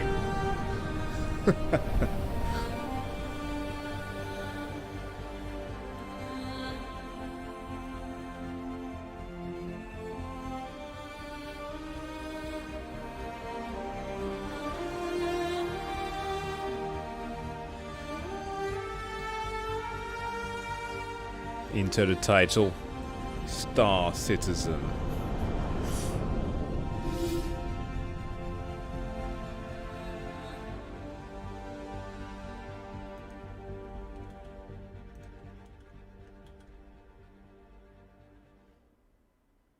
Nice. That was interesting. Okay. Oh. So, what was it? Trailer Park Boys?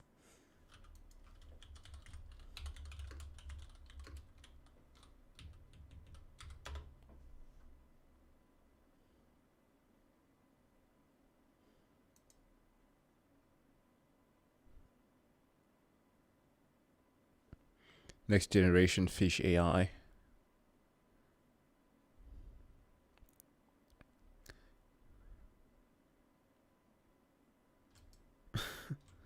Yeah, we were playing Palworld a bit. I just went on a bit of a tangent and then had to watch the video there on Star Citizen.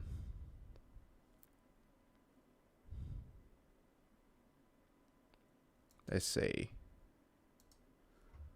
Should we get back to it? Oh, no, real quick. Flicks, we have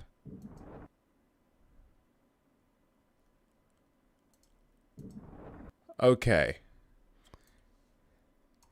So Avatar The Last Airbender has a trailer for a new adaptation. We've seen a bunch of bad things coming out of that. We had Game Mill, the ones who produced that horrendous Walking Dead game, as well as the thing there with Kong and way more worse titles. They also released an Avatar game last year. What did they not put out that was butchering any franchises they could get their hands on?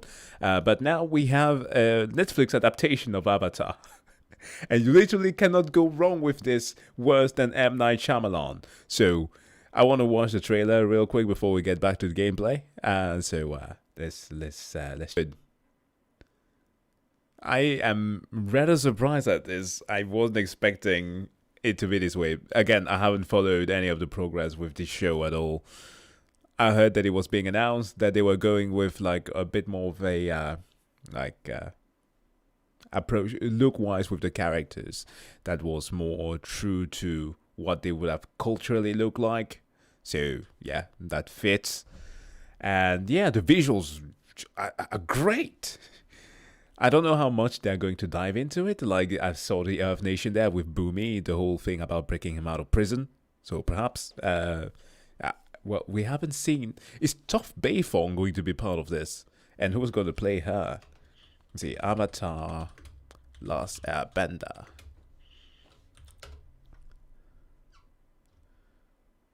The cast.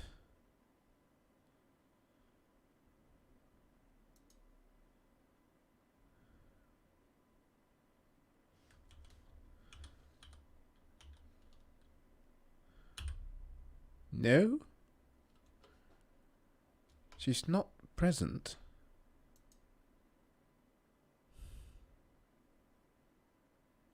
They couldn't find a blind actor or what?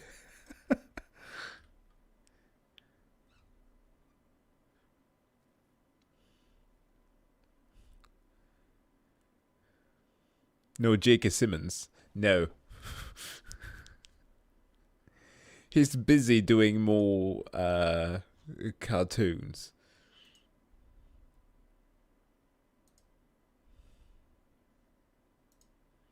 But I mean, he was only in The Legend of Korra, right? Did he play in the original Avatar? I don't think so. He was Tenzin in Legend of Korra. But there's no... Doesn't seem like they are going to have a Toph Bayfong here. That's weird. Why not? Nope. Apparently, she's not part of the cast.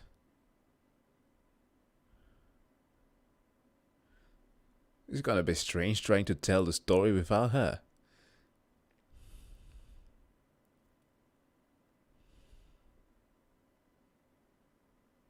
Okay, sure. If it's just the first season, then that makes sense. Alright. Yeah.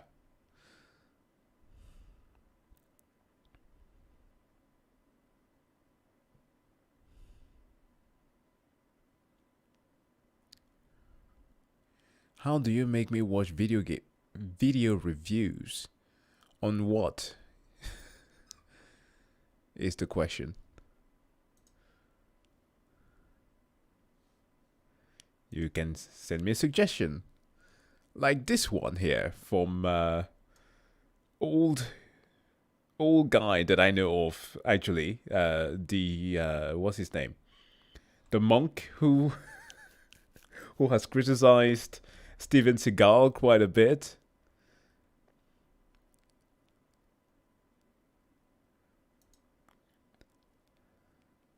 Yeah, just write the title in the chat, then we'll check it out.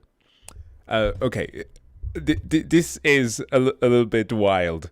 So I got a recommendation for somebody here that I haven't checked in ages. This is a martial artist who is super funny, who also does video game reviews. His name is Anton, but he goes by the name of Ranton. I'm pretty certain that he is German and French and also Chinese. So, like, it's a melting pot of everything awesome. But he has a review for Assassin's Creed Odyssey, so really quickly want to check this out. Hello, my name is Fahnenflucht Verrat, and I just played 40 hours of Assassin's Creed, so I'm gonna climb this wall. Are you sure? Yes, of course.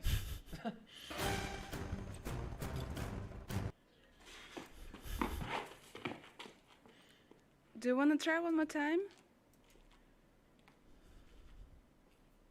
Anton?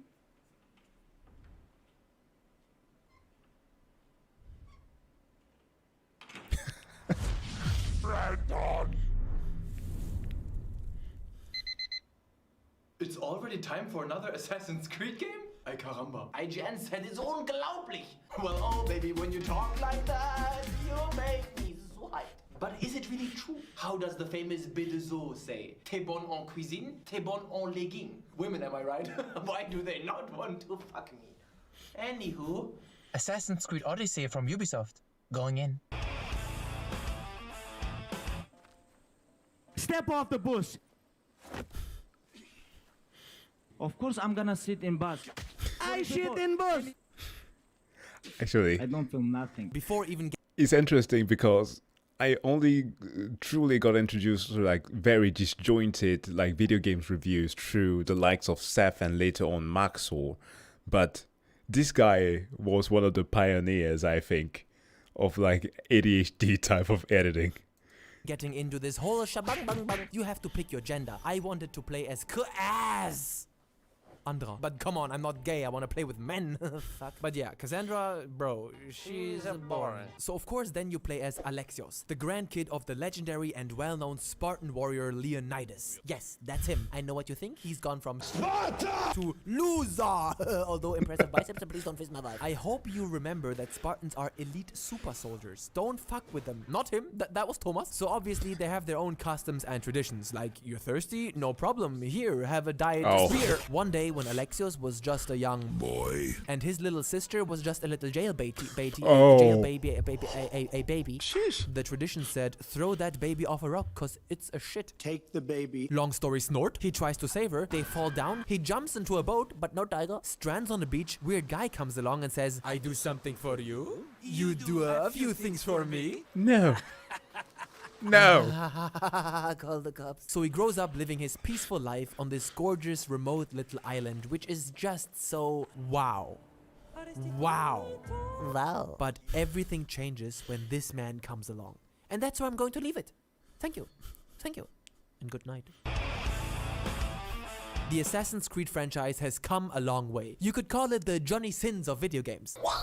Don't pretend you don't know. Just don't. From Altair's moral conflict during the Crusades to the French and their fucking eyeballs, il déchire grave cousin. Things have changed a lotti carotti. Not so much since the last game though. I'd say it's 70% still the same, with only a couple of noteworthy additions and changes.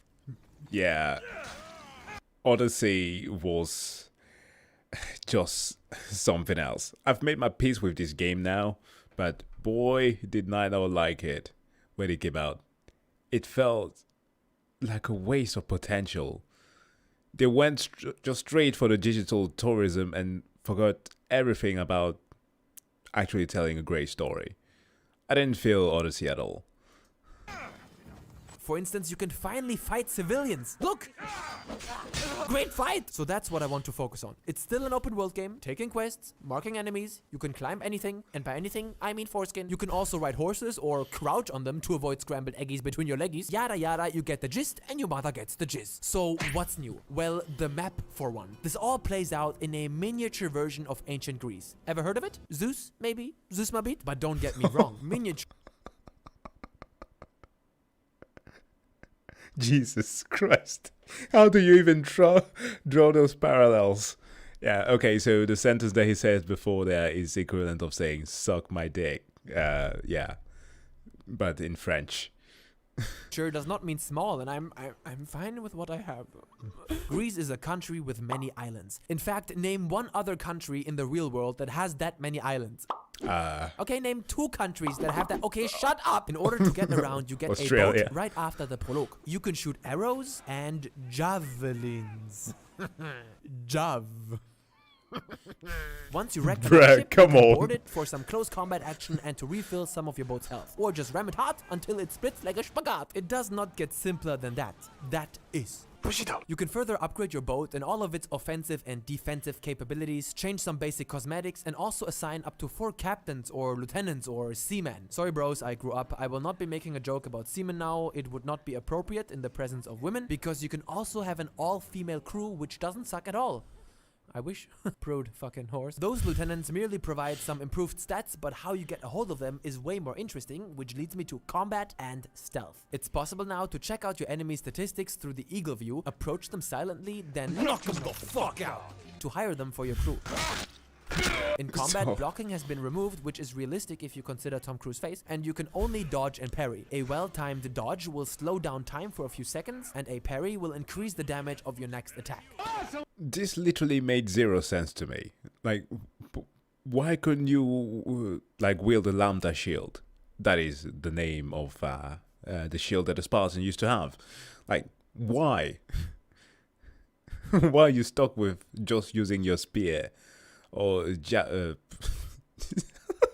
javelin.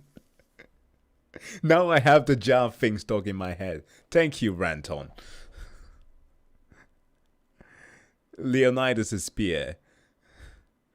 A lot of damage. Another step towards the classic RPG genre is the addition of active skills such as the Spartan kick or the Spartan kick and the Spartan kick, and I love the fucking Spartan kick! The skill trees are basically Odyssey's classes, as they are divided into assassin, hunter and warrior, with each individual skill having 3 levels. Becoming a whore for loot has never been more attractive now that an armor system has appeared. Out of the wild, like a Pokemon. There are items for legs, chest, arms, waist, head and shoulders, knees and toes, knees and toes. Shoulders, knees and toes, knees and toes.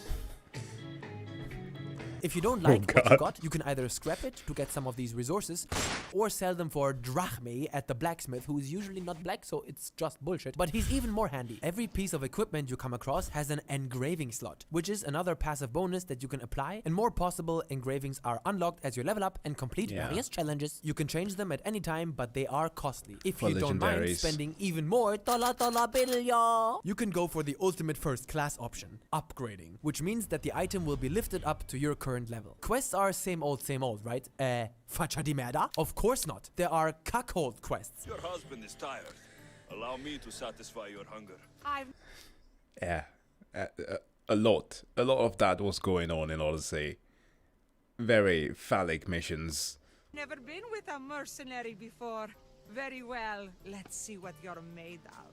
I find this outrageous, so I humbly request that you... Put your dick in that old whore. Give that bitch what she asking for. Just kidding, Bo. What's important here is that there is a conversation and choice system reminiscent of The Witcher 3. A lot of times you can choose whether to escalate a situation or not, whether to dig for more information or not. Sometimes I was the good guy, sometimes the bad guy, and sometimes faggot. Assassin's... That's the problem that was with Unity. While it gave you the option, it was so surface level. They could have at least put a bit more depth into it. Like, they already had something similar with Syndicate. Yes, it wasn't exactly like a morality system, but like with the there was like an investigation system included into it that allowed you to solve cases. You could deem the person culpable for having done something wrong or accuse the wrong person, like basically playing Sherlock Holmes. But yeah, then they implemented this. It was just weird. And this is just, isn't this the same Ubisoft studio who worked on Watch Dogs 2? I think it is. And this somewhat had, like, obviously they weren't going to take things seriously. Creed Odyssey has a new mercenary metagame. As you kill people in the world, you get a bounty on your head, seen right here. This means that various mercenaries from around the world will hunt you down. Eat your bones. You can pay this bounty off or kill the people who are making the bounties if it gets too much for you, since this can make any fight escalate very quickly. When suddenly, out of nowhere, a handful of high-level mercenaries show up, you took a shit at the back of a booth. They usually drop high-level rewards though, and as you kill them, you rise in the mercenary ranks. This is somewhat similar to the cultists. Without giving away too many story details, these are mostly optional story targets that you first need to locate via finding clues. Also like The Witcher 3, you have to be patient if you want to be a good detective. There's a clue right there. Interesting. Fuck off, stupid goat. So they probably went this way. Okay, can you please? And lastly, it's important to note that Greece is divided into several regions. Each region is controlled by either Sparta or Athens. Does that remind you of anything? Stormcloaks and Imperials? Does that ring a bell? Do you familiar with that story? You can trigger conquest battles where you change the party that's in control, but first you have to reduce its control over the area through killing or destroying anything that is marked with a purple icon. But that literally didn't make a difference. I mean, it literally didn't change anything. As that. This everything what I expect. On 5 October when game release, we're gonna talk. That's most important, 5 October. I know, understand, good reviews going to help them. I come here for smash this game. I don't feel nothing. You think I talk shit? I said hey, Bruh, what a ride. What a freaking ride. I'm going to boil it down into 3 parts. The world, the story, and the RPG system. I'm going to use the ping pong style of argumentation. Oh yeah? Do you know that? No? Bust! The world is... I mean, I basically have to say this about every single Ubisoft game. It's ridiculous. It's insanity. It speaks for itself. The amount of detail, oh my god, so good, oh you love it. Just looking at it gives me goosebumps on my bellend. That's the starting island. Let's zoom out a bit. Okay. Why do they do this to me? It is beyond me. How they recreate those places and time periods. It's jaw-dropping and just another sign that we are, in fact, born in the right generation. Can I get a yeah? Yeah. Can I get a oh? Oh. Can I get a brr? Can I get a Despite the world being pretty homogeneous, I found most places very unique and full of personality. Even underwater, you get a great perspective on it. Every location offers a different kind of visual experience. The sea wildlife is amazing. Yeah. Just totemoyoi. But it goes even further. The world has become way more dynamic and interactable. The thing that Ubisoft does best is actually creating worlds that feel lived in. Like, if you stand at a spot, you will always see NPCs doing something that feels as if they were going through a full-fledged routine. And it makes it feel believable. Like, the world themselves are never boring. But the problem with this is that when you're, for the most part, forcing your gamers to go through a game for like 100 hours to get the final ending, it becomes tedious. Then you actually will not pay attention to those small details. Only like idiots like myself who truly do spend time watching those small details and actually caring for it, because like spends half of the time playing Ubisoft games to learn about the story before they release a discovery mode. We get that, but that's not the average player. That's why people dislike these games. They waste time. Assassin's Creed environments have always been quite sterile. That has changed to some degree, and it has become more of a sandbox, which is what I have been asking for a long time. Look, I just beat the shit out of some women, and then they took brooms and fought back, and then I fucking killed them, but what an adventure! It's not all Kiki, do you love me, are you riding? Oh, jeez. The Civil War aspect makes the game world so dynamic, right? Sorry?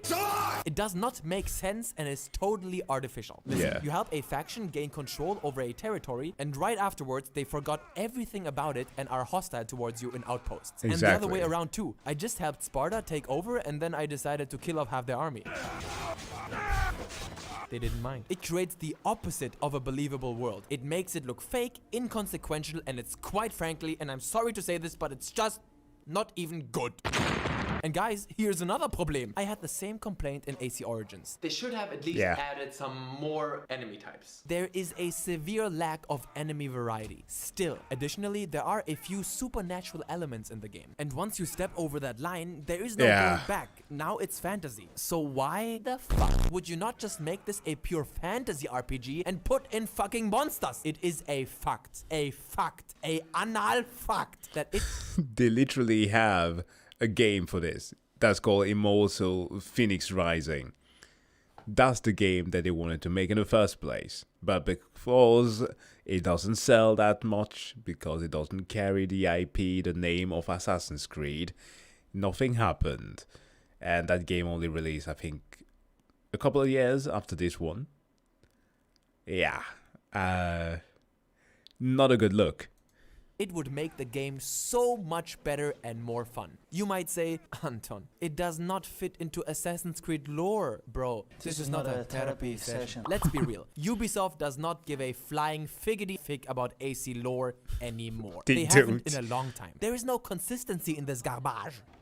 Looks third echelon.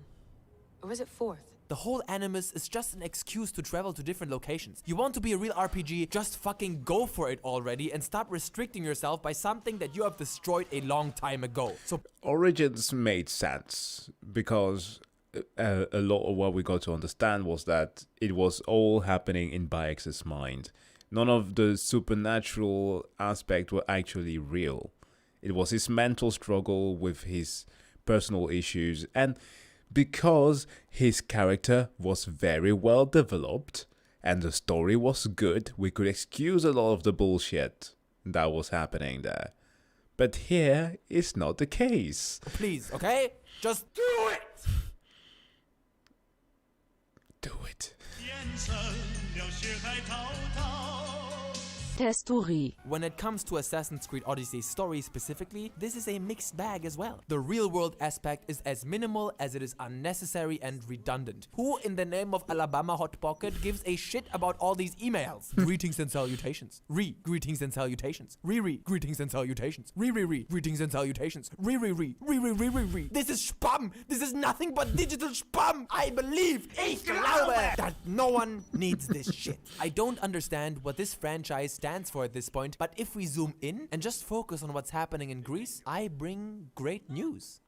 Throughout the whole experience and the hundreds of conversations, the writing is consistently witty, funny, and interesting. My eye. Give it to me. I mean, that was the argument that they made. When they were putting out Mirage, they said going back to the roots. Old AC fans heard going back to the time of Altair. Newer AC fans, or at least those who played the newer games as well, understood that what it really meant was trying to recreate something that was like Origins. And that's what they did. It's basically what they did. But still, they kept some of the elements from Odyssey. Like, for example, the multi-kill technique that you can use. It's basically a teleportation device that you have. It breaks the immersion, and it's just doesn't sit right. It's weird. And what annoys me a lot about Ubisoft is that they are able to do so much more, yet they don't. Give it to me and I won't kill Marcos for having you steal it. Give it to me! You want it?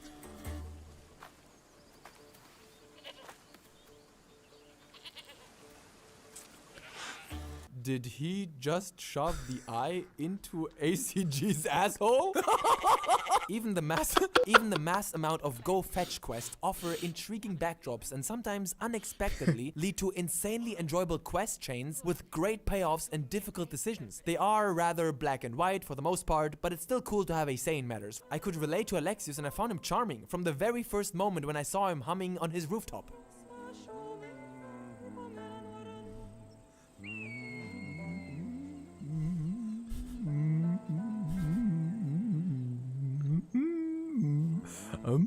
This is a real family drama and an emotional one. It got some conspiracy elements mixed into it with a nice dose of politics and mystery. Very nice. You even get to meet Socrates and other legendary Greek philosophers, and you'll learn a lot. What good can one apple really do?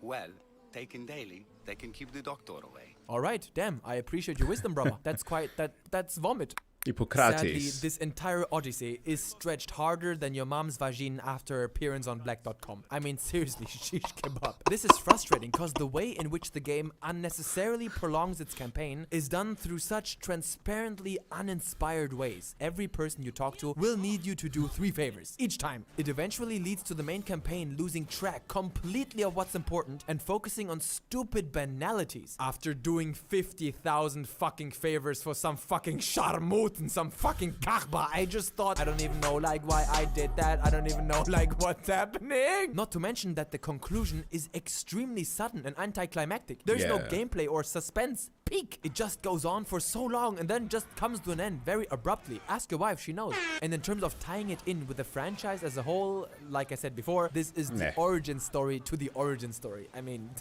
no one gives a fuck anymore. And now, finally, Number 3. let's talk about what's most important to me. RPG. TRPG-System. I am so happy that they are turning it into a real RPG. I love the equipment system. It's awesome and highly appreciated. That's what I'm talking about. Fucking love it. Finding loot and different armor to try on just works. It always works and I will always love it. But as the game went on, I got a little disillusioned. Even though I love that there is armor now, I have something to complain. I hate when RPGs do this. Just a warning, it's gonna be subjective. But you know, that's me. That's just me. When the look of a piece of equipment is repeated a billion times and not unique or consistent. You'll find items at level 6 and 40 that look the same but have different names and stats. There are not that many dedicated sets. They just cycle through the same visual designs 1,000 times. I mean, I really lose attachment to my armor because of that, and I end up just looking at the numbers. I prefer to have a bit less armor pieces, but every piece is unique, like in Skyrim. The skill system has gotten a lot better since Origins. This time around, it was actually addicting. I was craving that level up, like, oh yeah, to get more and better skills. They all feel unique, fun, and necessary, the way it should be. And combat is always extremely enjoyable, even after 30 hours.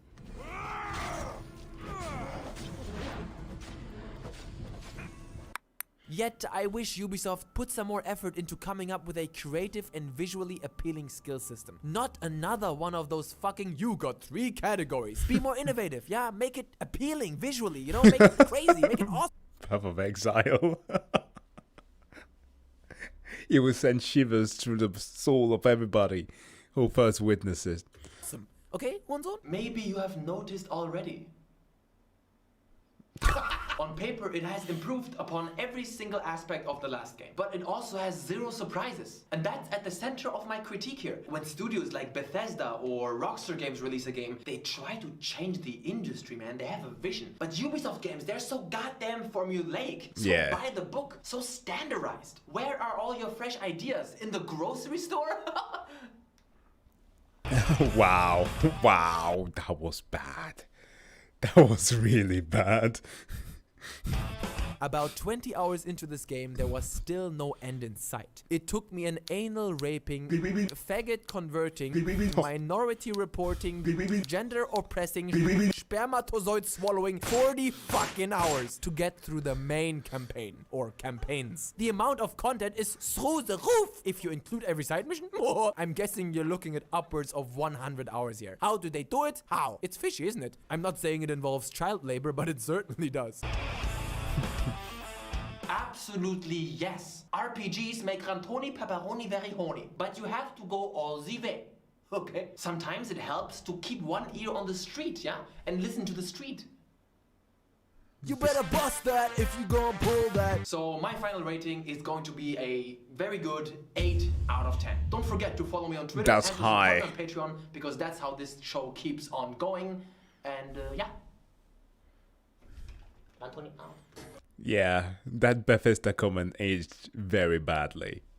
He has a review on Starfield. I looked on his channel. Yeah, no, no.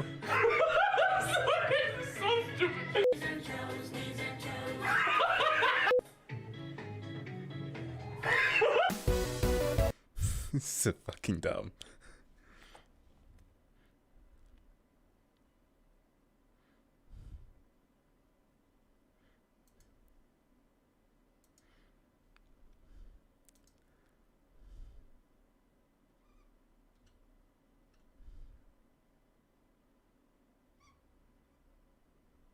It's crazy that one of the things that we're seeing right now is just how much gamers are showing their love for what they should actually find interesting.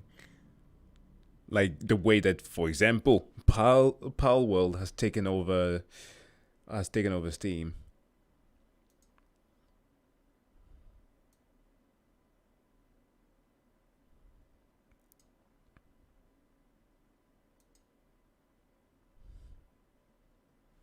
All right, let me hear it.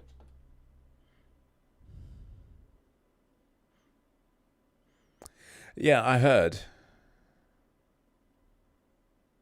of the Indiana Jones game.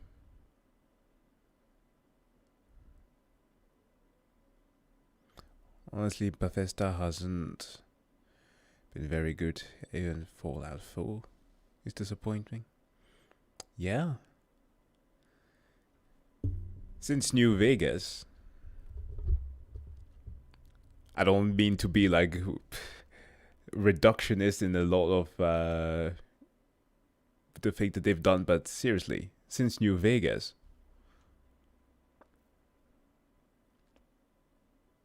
Jagged Alliance 2,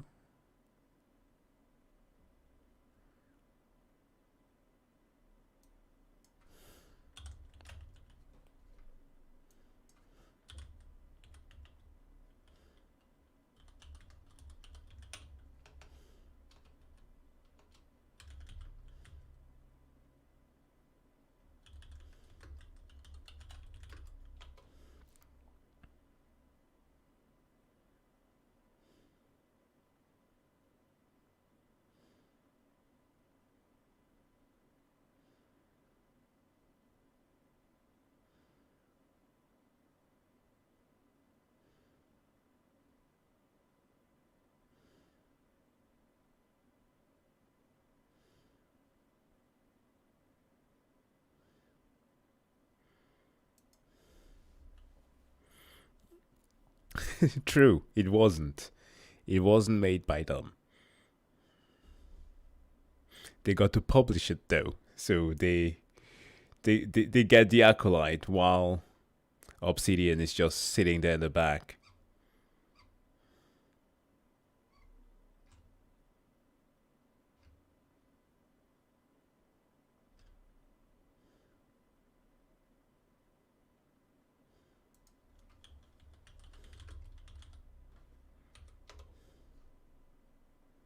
Well, I can't watch Trailer Park Boys here.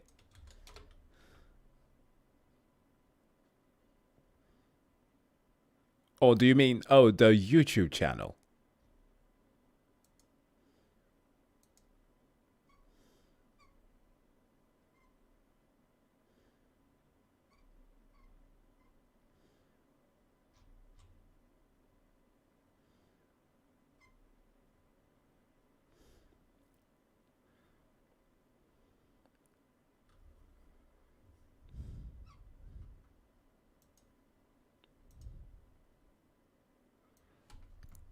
I don't know with the Skyrim mods. Hopefully they end up making something that Bethesda isn't going to sue them over.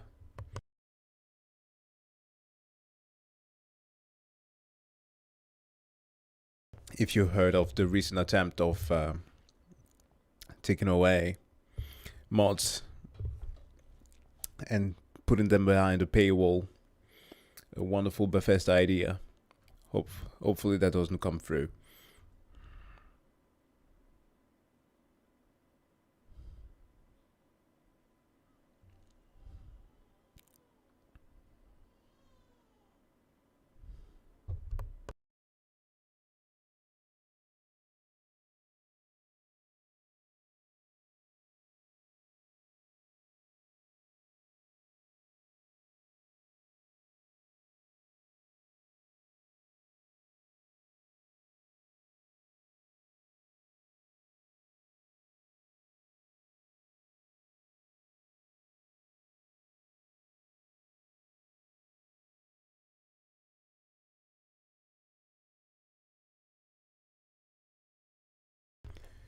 They're allowed to make it, they don't accept donations.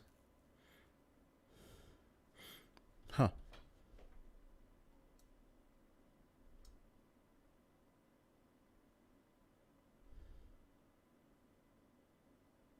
Okay, yeah, I'm taking notes here. Jagged Alliance 2 by... Oh, hold on.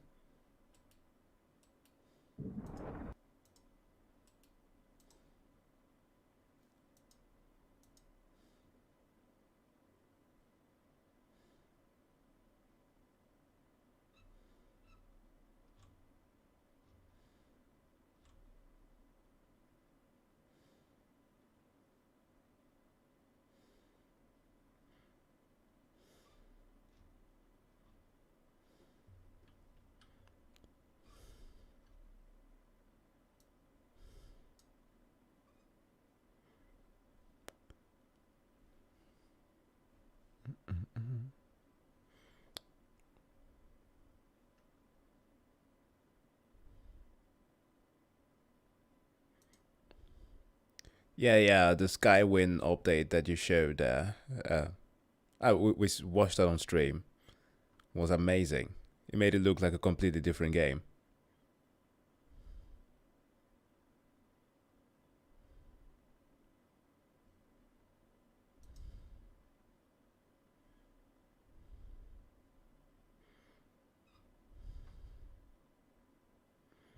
No, you have not missed the stream. We are still going.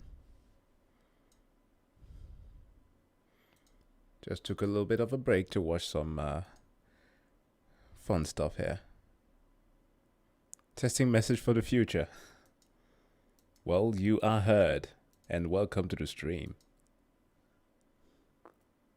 Okay, we're gonna jump back into Palworld, but I got your request, Am. I will definitely watch it. Also, need to shout out some smaller creators who do some awesome stuff. If Seth says so, then he is awesome. That being said, though, quick little thing here. I'm gonna watch a short video, 11 minutes, and getting back into Palworld. This one is a request from the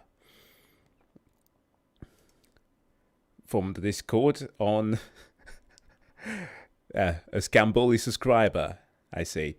This is High School of the Dead. This is more for, let's say,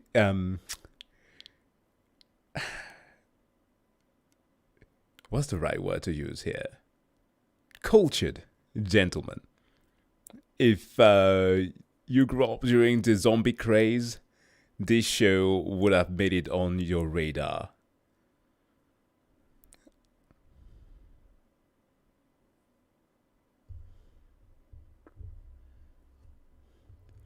Yeah, I think that the lack of people watching is simply, I don't know, perhaps due to me never announcing my stream on the right time. But yeah, let's check this one out. Zombies in pop culture have been a thing since the 1932 film White Zombie. I wanted to give a funny summary and make fun of it, but I realized that the movie would be in black and white, which means that it's old, which means that it's stupid. But it wasn't until 34 years later that zombies would really take off with Night of the Living Dead. And while it is in black and white, it is also worth reflecting upon. I'm coming for you, pretty white lady. I sees you. I found you, bitch.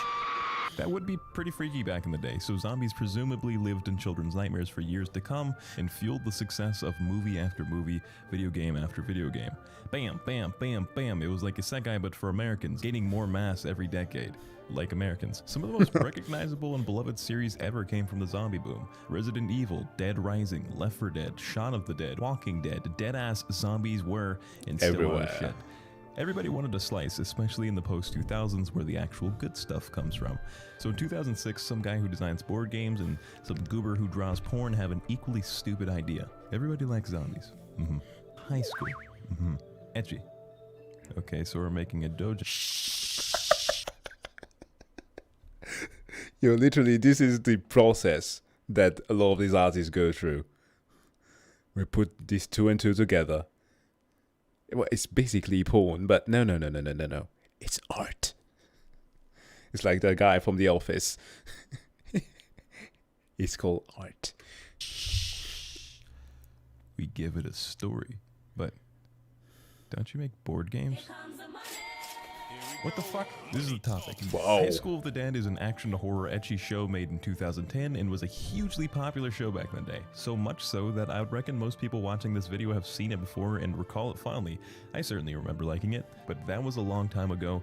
You don't remember shit, I don't remember anything, and even if you haven't seen the show at all, let's go back and take a look at what the 57th most popular show on my anime list was like. High School of the Dead had a pretty metal opening. Wait, it's in 57th? Well, that's still pretty high. That's pretty high. Damn. A lot of people voted with the bonus, I suppose. Zombies are everywhere. Stinky cooter in the first minute. This is where we meet Takashi, who was this girl's childhood best friend, but is getting cucked by his male best friend. While Takashi's being all emo on the roof, he sees some zombie shit going down and runs to tell his crush so they can get out of there, but she's all, wah, wah, my author doesn't know how to write female. Did she just... No, it must have been the wind. So after that, everyone's like, holy Why shit, that edit? Business. Wow. We should be okay if we run together, Miss Suzu. Of course I will. Because you and her BFFs, Toshiba. Damn it, bitch, I said let go! This was literally the dub. This was literally the dub. It was amazing. A pretty major detail of the show is how goofy it is. They can't go more than a minute without flashing panties. Yeah. They'll stand up and their tits jiggle, point at something, jiggle, strap in a seatbelt, Jiggle physics for days. I am just a confused woman. Boing, boing. Yet the show takes itself so seriously at the same time. The characters fall into fake, deep, introspective monologues constantly, yet it's all very surface-level shit, which makes you think that they're totally going for something more serious, but at the same time... And as for the living,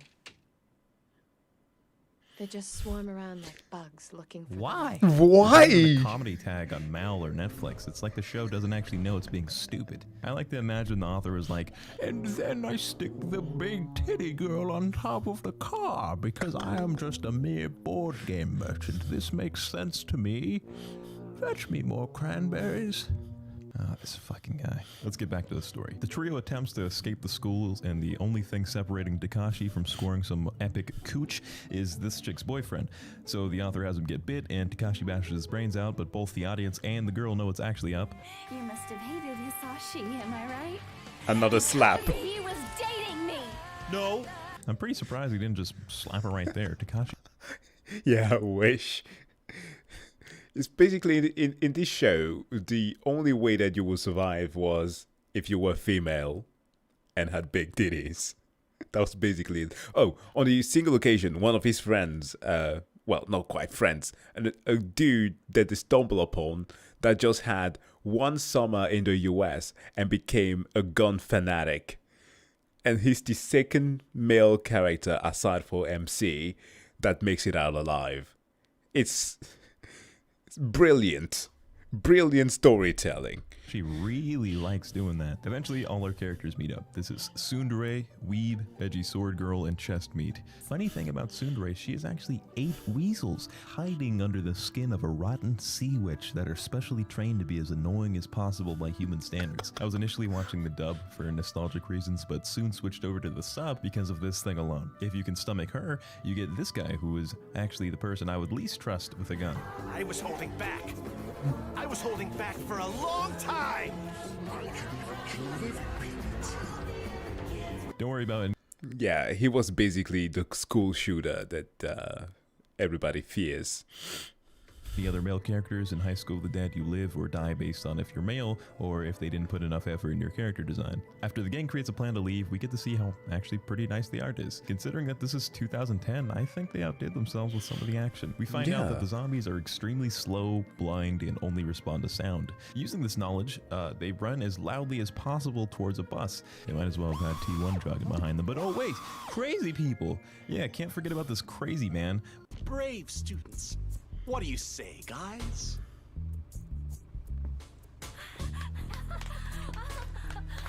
Yep, he's fucking the shit out of them. We actually watched him do crazy guy shit. The main girl is saying, hey, maybe we shouldn't let this guy on the bus, without giving any actual reasons why. But hey, the main character is wearing fingerless gloves. I have no reason to think this man is incapable of making good decisions. He seems well adjusted. Actually, maybe they would be useful in this situation. Who am I? The gang gets perfectly separated from each other because of plot, which leads Takashi and Girl to go on their filler adventure to recap the story so far on episode 4 and pump gas. Oh, what? It's the only black guy on the show. I'm actually... There we go. Again? They meet up with the rest of the group and head to some ultra-safe mansion that they admit is pretty impossible for zombies to get to. And then they're like, no, this isn't safe. And they go to a bigger mansion that's owned by the Tsundere's parents. And the author's like, no, we need a reason why that isn't safe. How about an EMP only in Japan? And I guess it deactivates car brakes.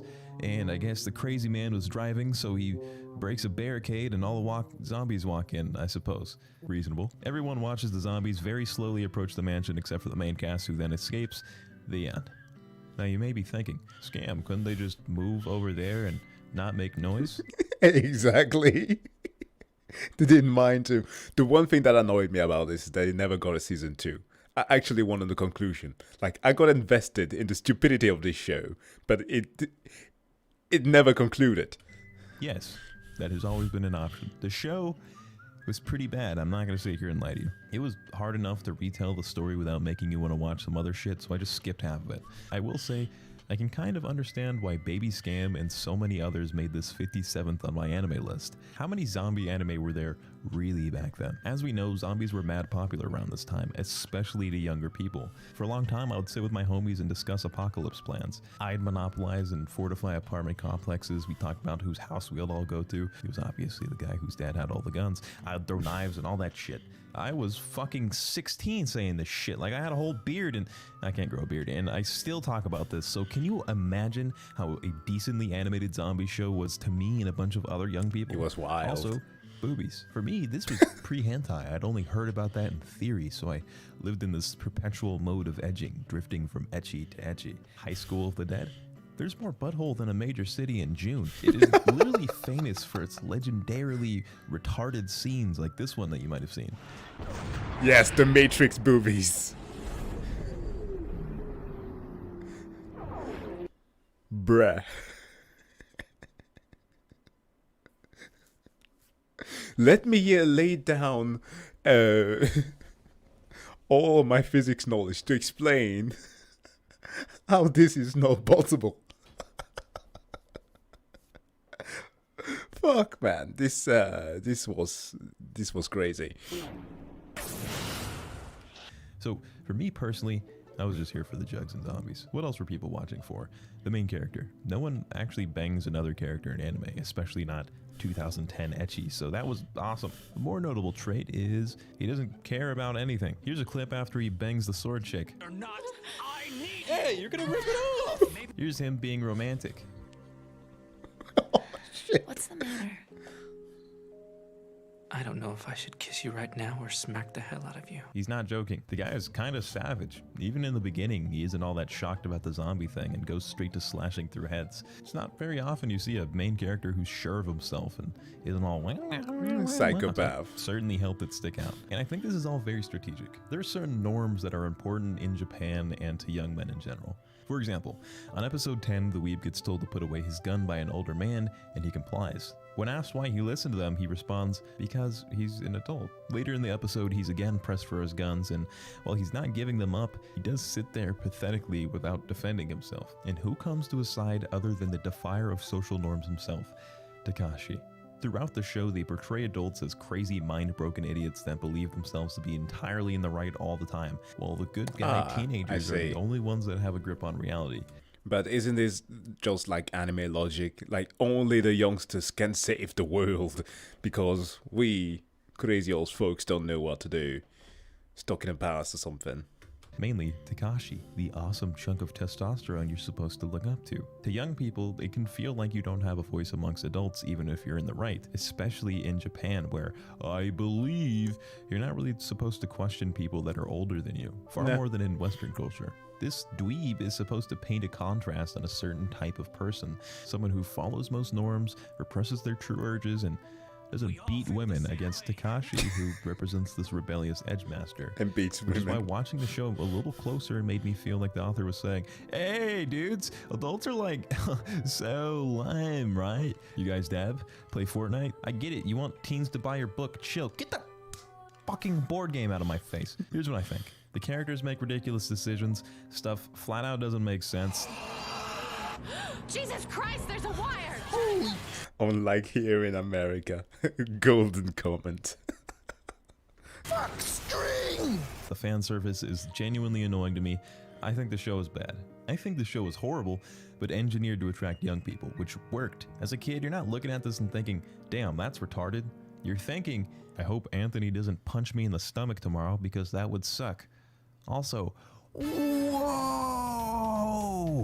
That's about it. I could keep going, but you get the idea. Do you agree? Do you think it sucked and we only liked it because our brains were full of milk and SpongeBob quotes? Or is the show really awesome? Let me know. But when you do that, just make sure you're doing so securely with bugs. No they VPN. Fight, they squirm, they taste like M&Ms, and best of all, they're free. Oh, I read that wrong. This is a sponsor for NordVPN, not bugs. I racked my head for a relatable story that would make you guys think, Nord sounds pretty cool. And then the stupid idiot from high school popped into my head. He had been downloading things that his internet service provider was not happy with. They even sent him a letter essentially saying, hey, if you keep doing that, we're just going to disconnect your service for one, and you're going to get in trouble for two. He was obviously freaked out and went cold turkey on any internet browsing that he thought might be an issue. But this is not a smart person graphic from anyone trying to take a peek. This means schools, parents, etc. You can... Bruh. Well, Fast and Furious with zombies, just with a lack of the word family all the time.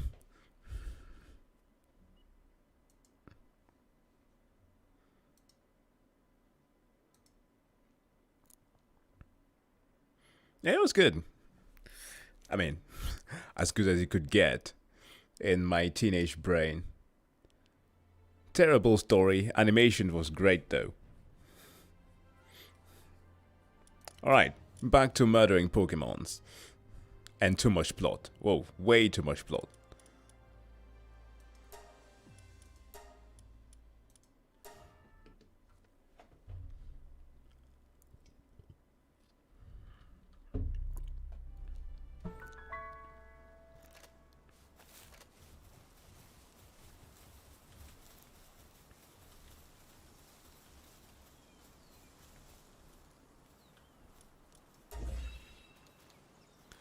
Build a weapon rack. Done. Build a pal bed. Well, I already did.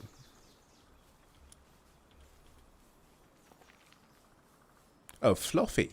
Fluffy one. Alright. Let's deploy more to work. What should we do?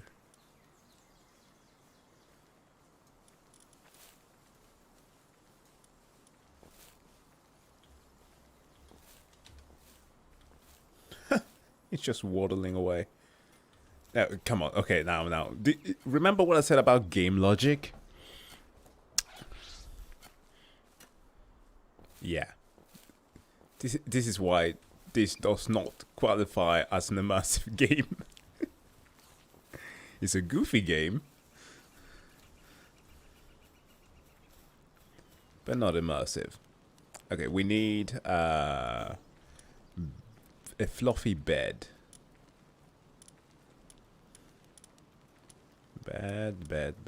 Beds. Okay, I guess I need to study one of those. Technology.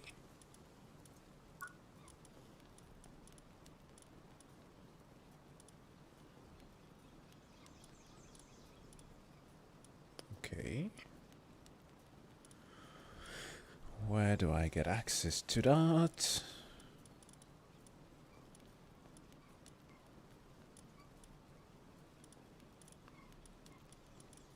Cement. Oh my god, level 24. Oh, we're being raided.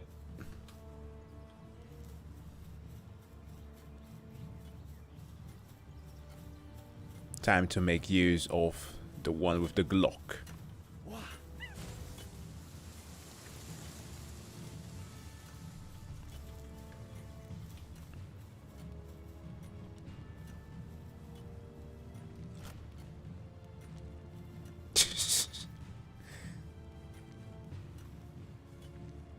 Wait.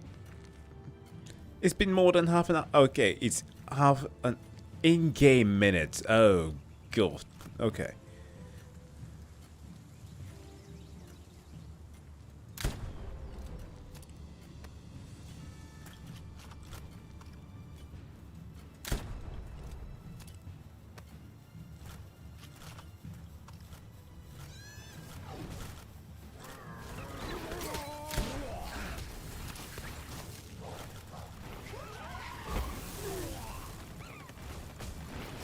They're getting murdered.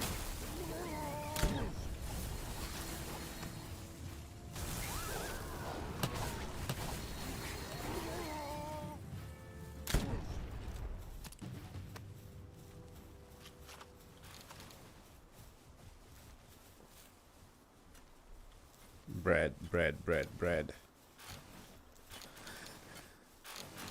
I like how everybody just casually going back to work. Like nothing happened.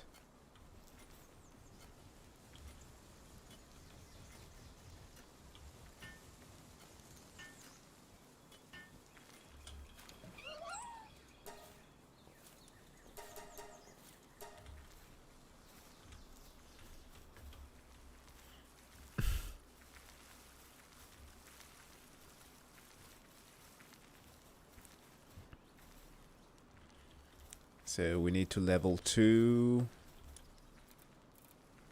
to get 2 levels higher. And we can do that by going on more quests.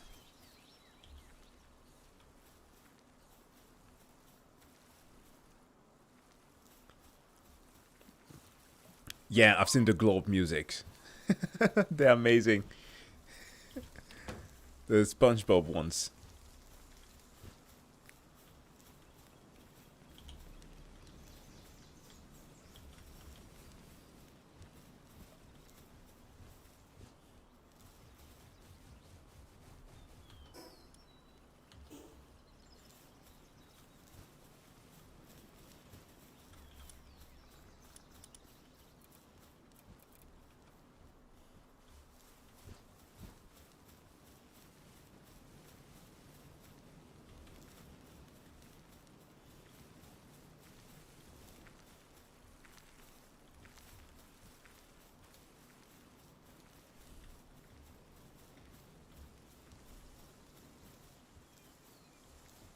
Today's topic. Slavery. Yeah.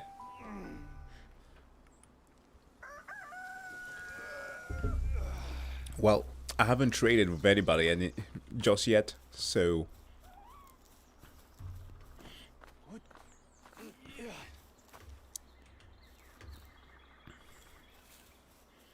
Actually, what I did was that I fused 4 of those cultists that I captured and turned them into another one. It's kind of crazy, actually. Like, you can use the machine up there to create new creatures.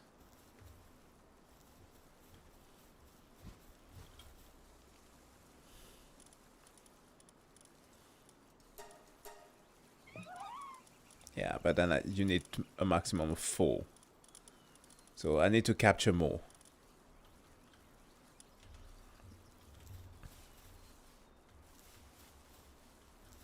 Alright. Where do we travel? 8 minutes.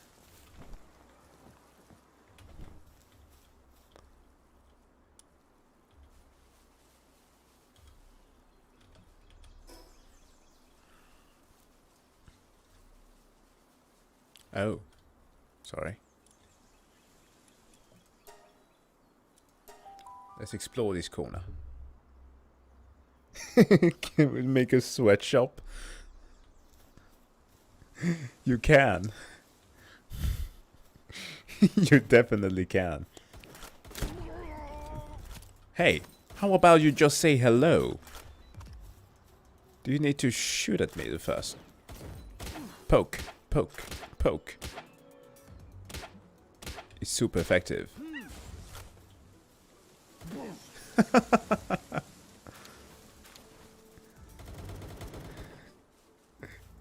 This is the best thing that I've seen today.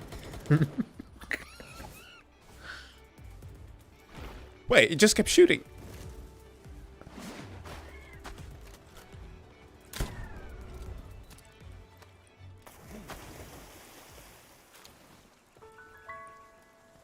Wow.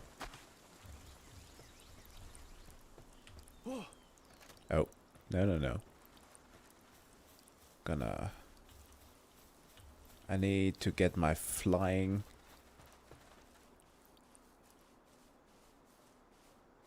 Wait. A cuter version of Psydox. What in the Australian hell?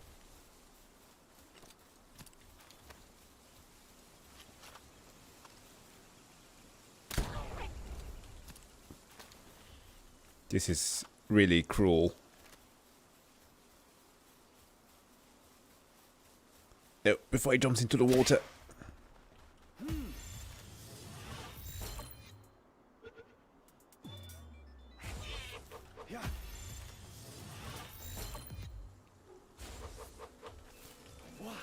No! I missed.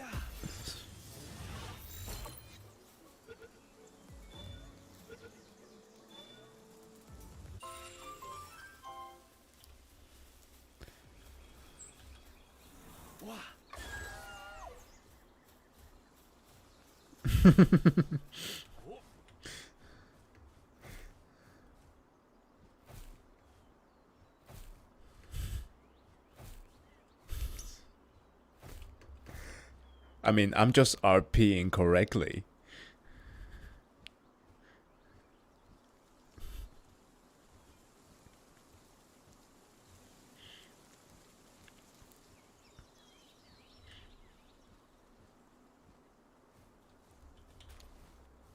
I think this is exactly what...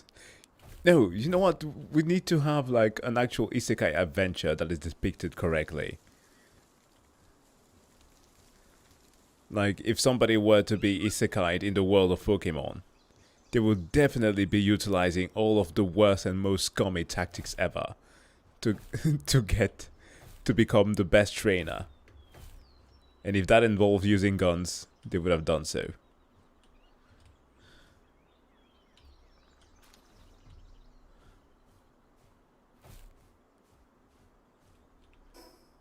Okay, we haven't... Oh, there's a marker there. So, on the top we go.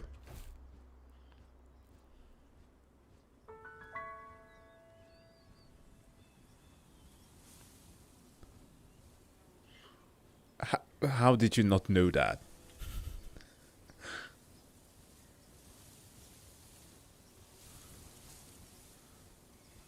The sex offender lizard.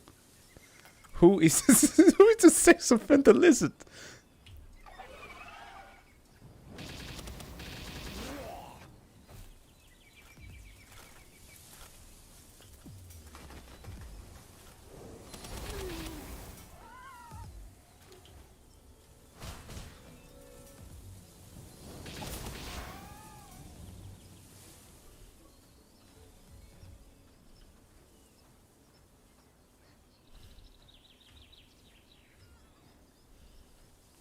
Okay, now this is sounding rather sus, guys.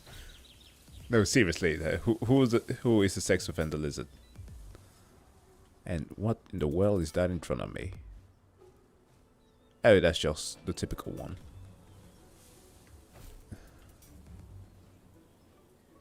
Hey, that's the castle there.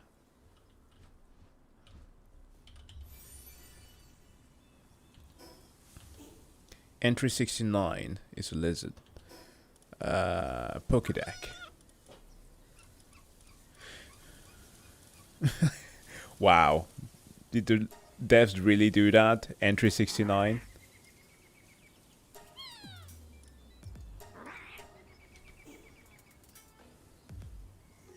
Like drifters but with Pokemon. Yes, yes. Good analogy. Wait, I have my back turned to it.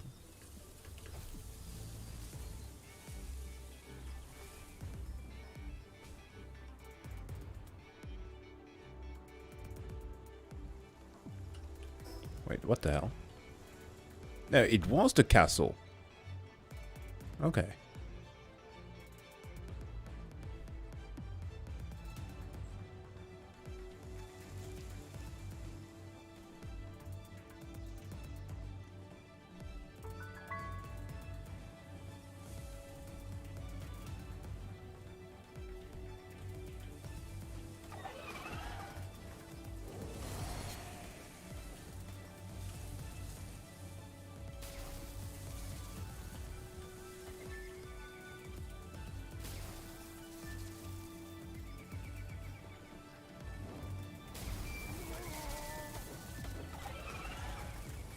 Oh, of course. I ran out of ammo.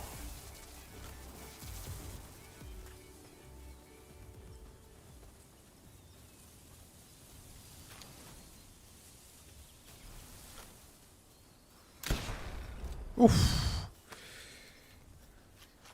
That was hard. And also, can we just acknowledge the fact that they copied some of the design of Elden Ring? This is literally the design of Elden Ring. With the churches, the sites of grace. Holy shit.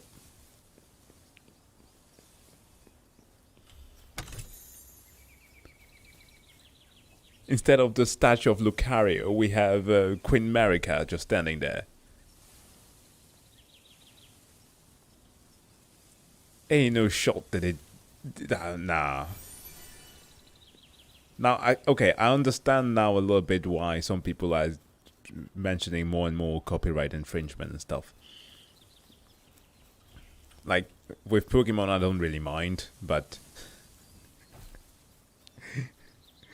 when they're taking from so many franchises.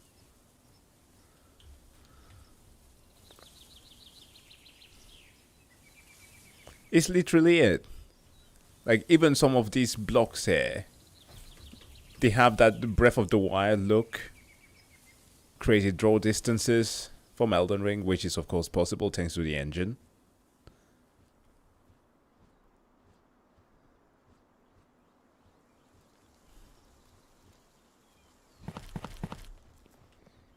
Have I ever watched Wendigoon? I know of the YouTuber. I think I've watched one of his videos in the past. The thing about biblically accurate angels. But beside that, no.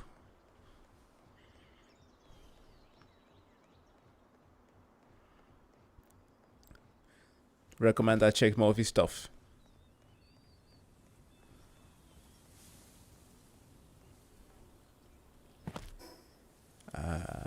Let's go this way. We have a 17 boss that we can easily take down.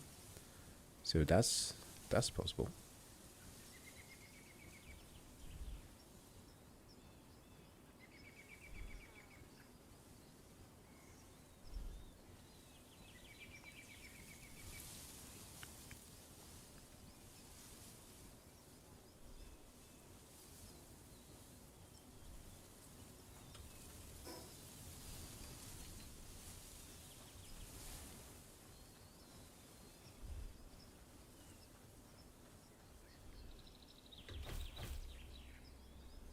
All right, I will.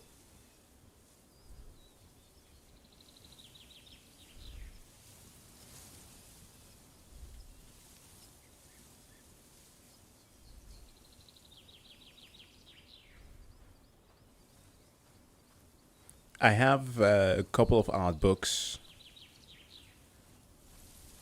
I have some on from Final Fantasy and, funnily enough, the Dishonored books. I do also have some others, but for the most part, I've gotten them through like special editions for the games, so I have them in digital form. But for physical media, I do have art books for only those in hard copy. That was the word that I was trying to say.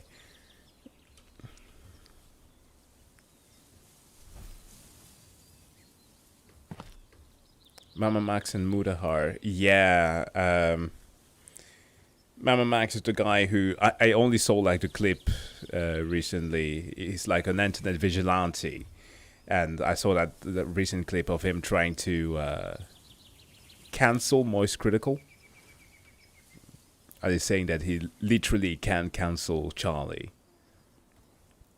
I need to watch the investigation. I haven't quite paid that as much attention as I guess I should to it. Yes, like there's a lot of internet vigilantism going on all the time, and people reporting on it. Sometimes I don't know what is drama just for the sake of drama and what is actually important.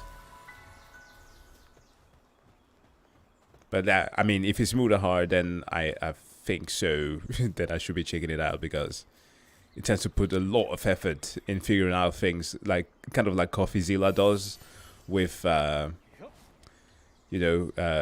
scammers. So does he with like internet personas.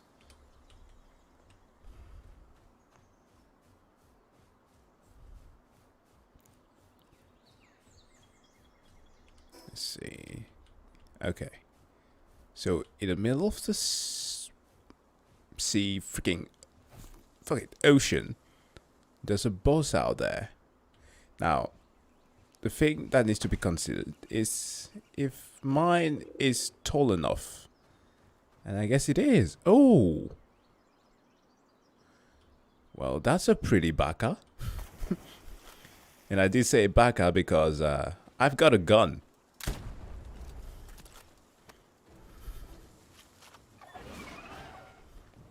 I'm not playing. Yeah, gun versus bubble. What do you think makes the most damage? Oh, shoot. It destroyed my shield. Really? Really? We're hungry now?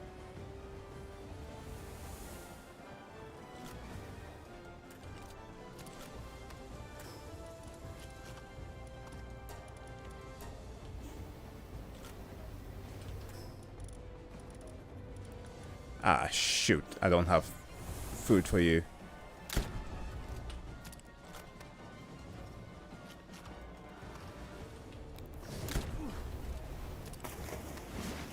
Damn it!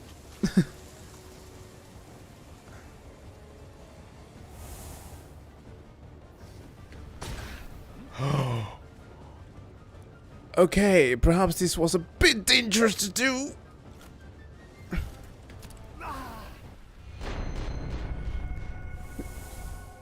I couldn't run away.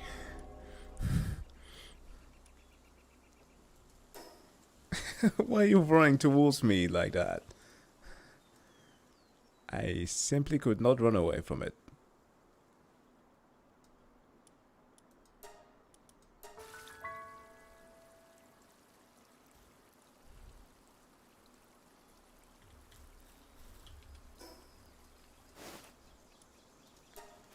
Luckily, I have a spawn pointer.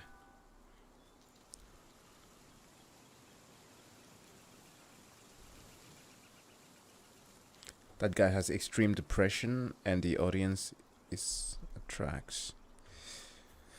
I mean, I know some depressed content creators who are actually good at handling that stuff. But if you aren't, and you focus on only the toxic trait that comes with depression, then yeah, I don't recommend.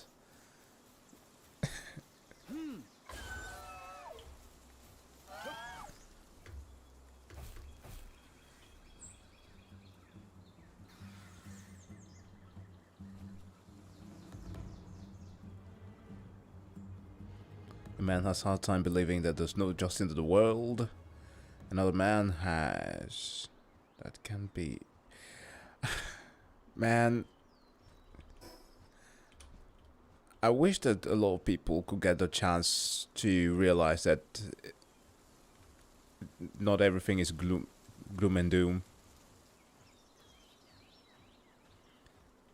It often seems like that, but it's not the case. Is he dying? Are you dying? Okay, so first of all, you get back in here.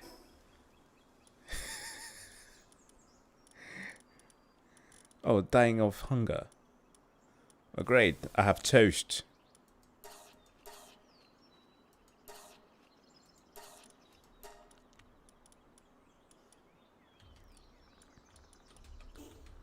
I'm not about to spend time cooking right now, so gonna go with somebody else.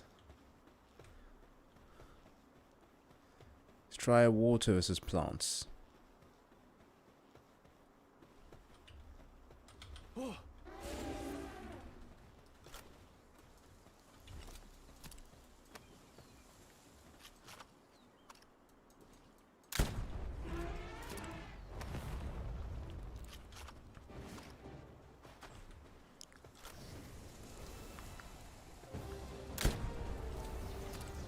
Perhaps if I hide behind the big guy, that might help.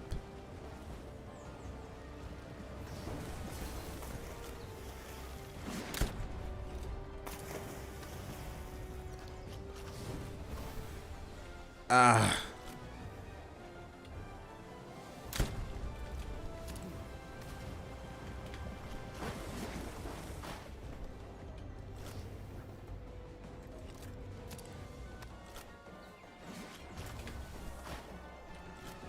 I should have just made use of him in the first place. Okay, the flintlock sucks. He keeps on jamming. What the fuck, dude? Come on. It's just level 17. I actually don't know if it's a she or whatever. I just assumed.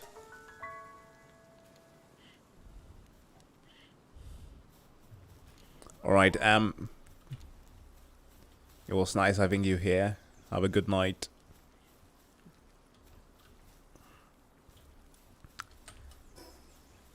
It's always a bit embarrassing dying to a Pokemon that is low level. It's not exactly how you want to start the day.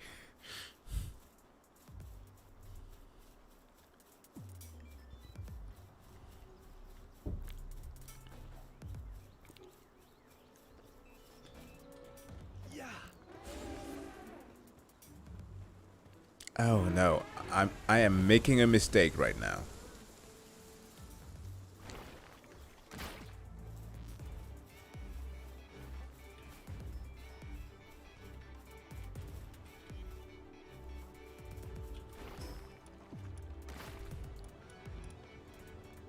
Oh, you can teleport while in combat.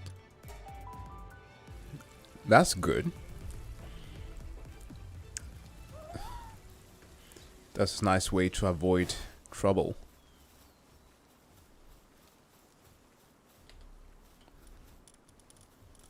No. What I need is food.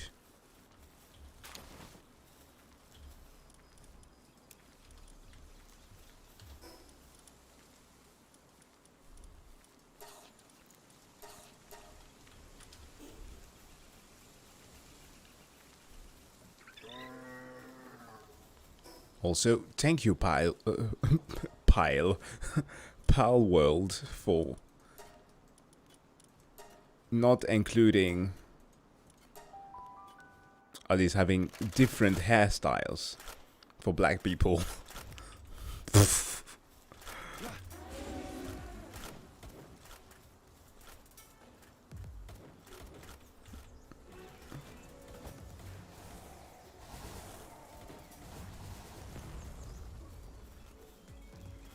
Yeah, the drop in a box is like, actually, funny enough, it feels very much like Dark Souls. Like, you don't lose your Pokemons, but you lose your inventory.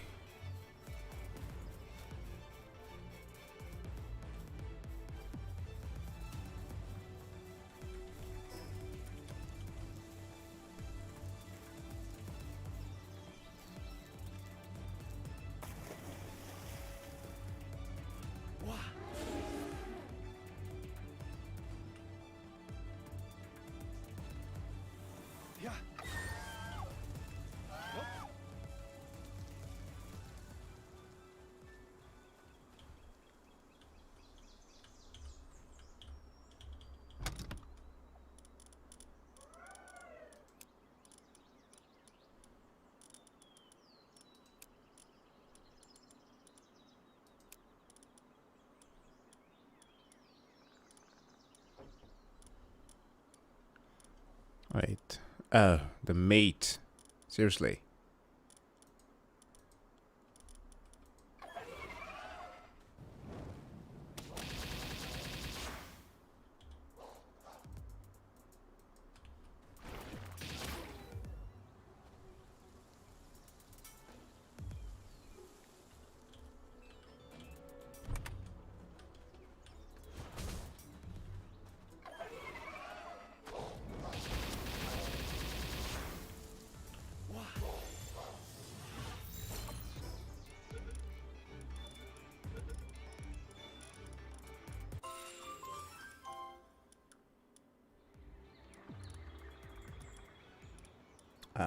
What can I drop?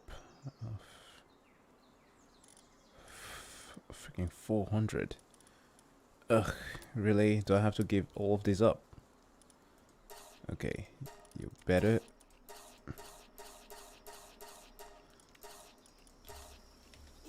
Good. Okay, where is that boss? Is it still available? Yes, it is. Try this one more time.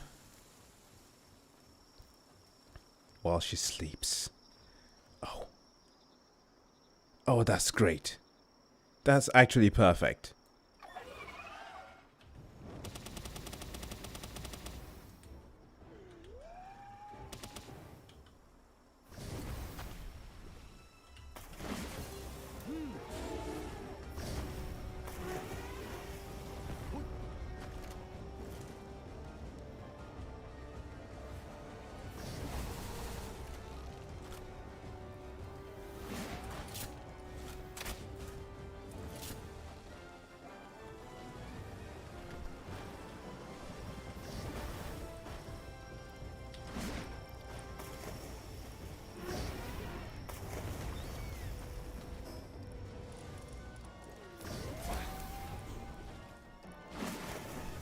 No! No, no, no, no, no! No! No, no! Stop! Stop! Fucking stop! Let me hide behind the big guy.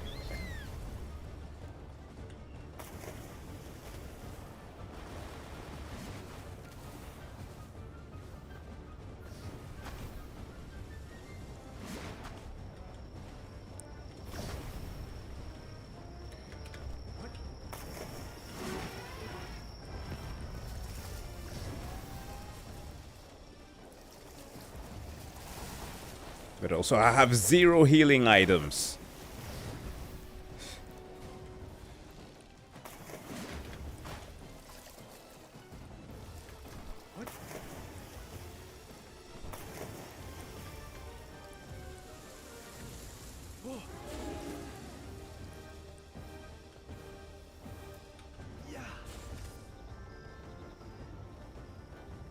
I didn't consider this tactic. I could literally just recall him. He kept doing this.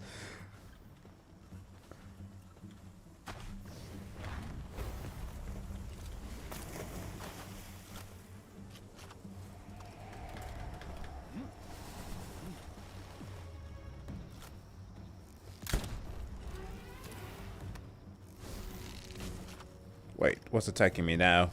No! No! No, no, no, no, no.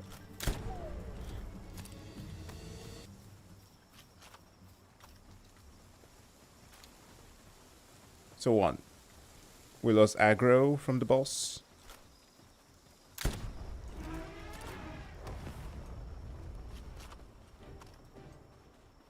Oh no, no, don't tell me it fully healed. Oh, good. That's not the case.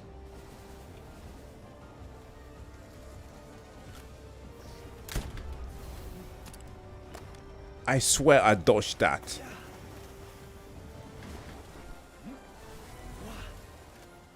Well, I couldn't capture it.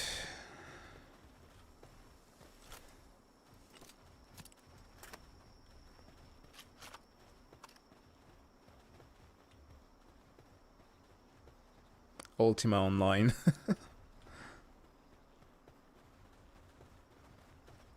I did play Ultima Underworld. But that's old. Let me remove this. I need a torch.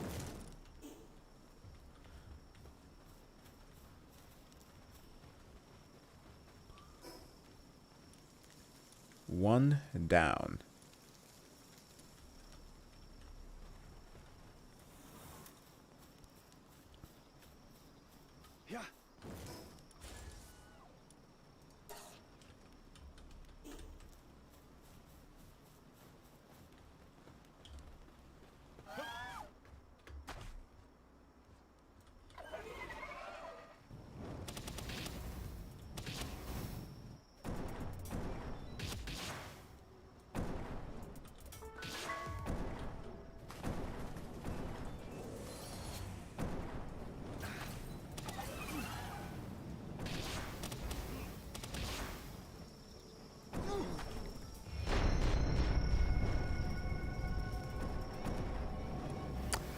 Well, that's fair. I was just treated in the same way that the German treated the Brits during World War II. Oh, so you're hiding behind a bunker? Well, look at this. We have Flammenwaffe.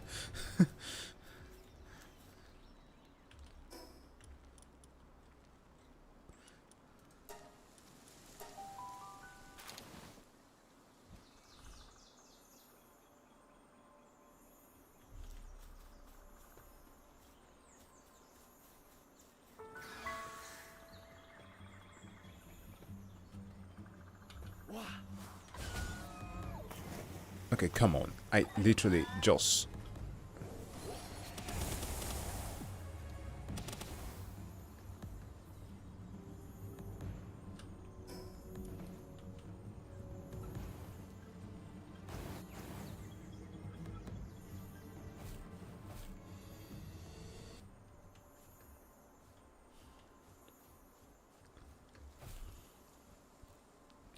Perhaps a lot of these are like over-leveled?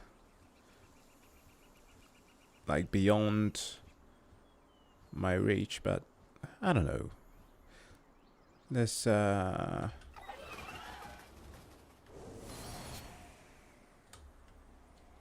see. What if I make use of this guy?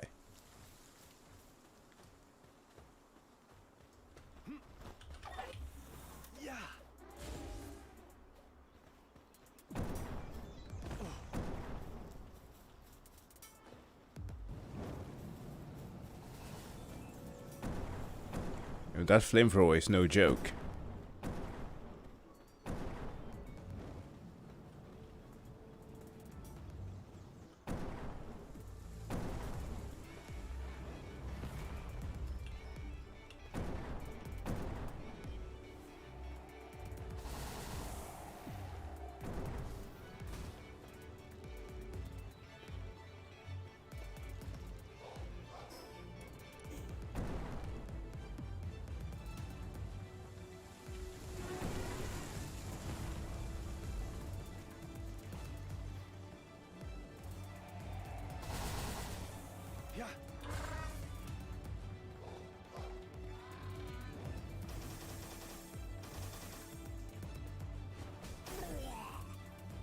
Ice beats fire.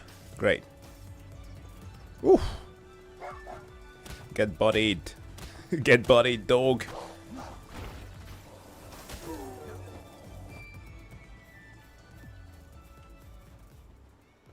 Brave sailor.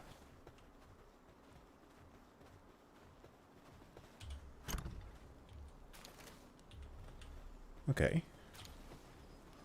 That was successful.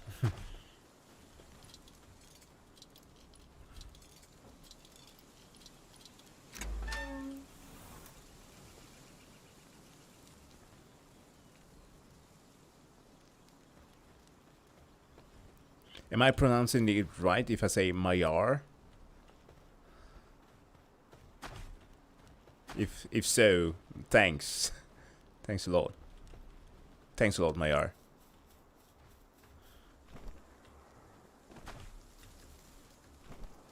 It could also be Mayor, depending on the language, that is.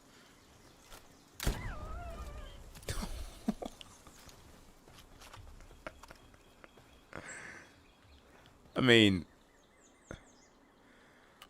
wow. Cotton candy. No way. It actually drops cotton candy.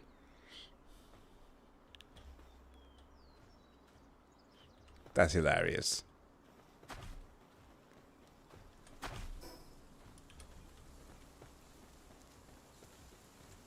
Okay, let's check in the mainland and see what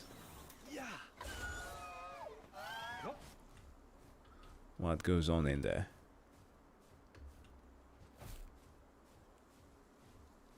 Have new species.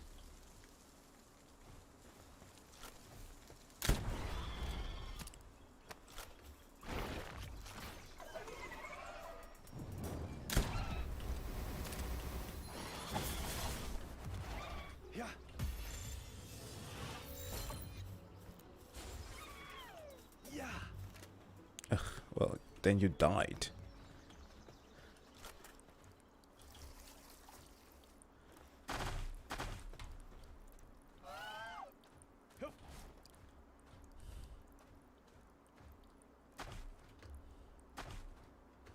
Oh, Mayo. Okay.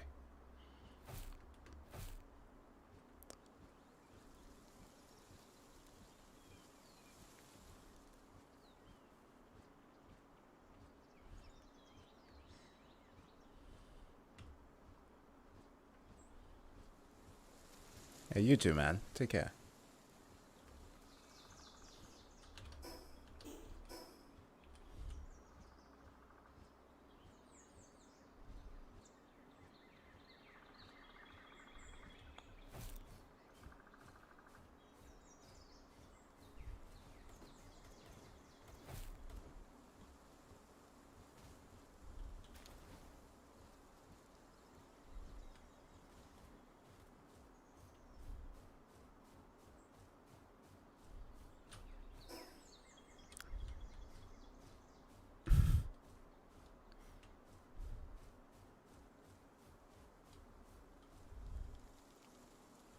Okay, so essentially every single one of those camps that are beyond level 20, we make use of the big gun. And by big gun, I mean the elephant.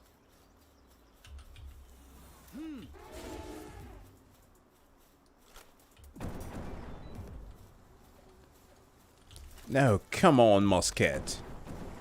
Stop jamming.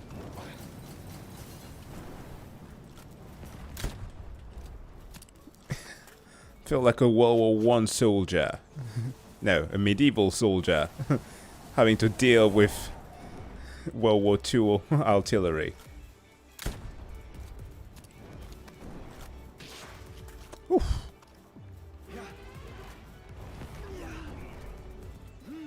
Come on.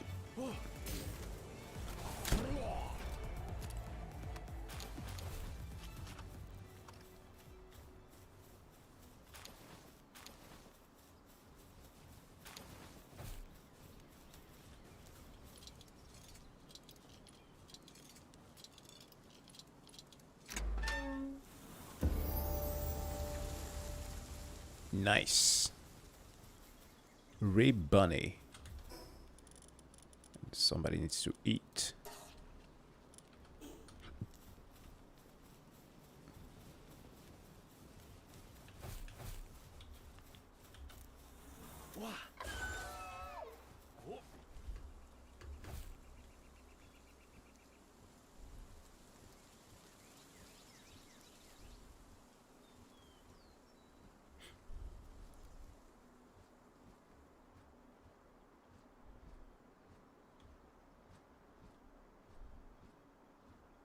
Oh, a bunch of big boys.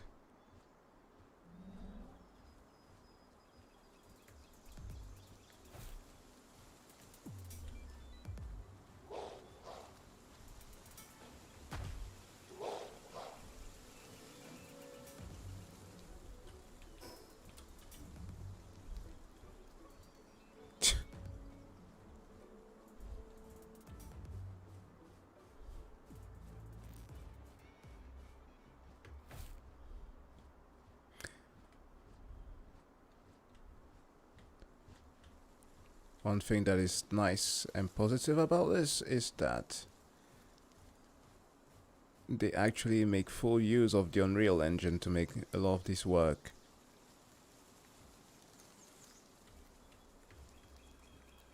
Some stuff seems rather odd, like the water there. But hey.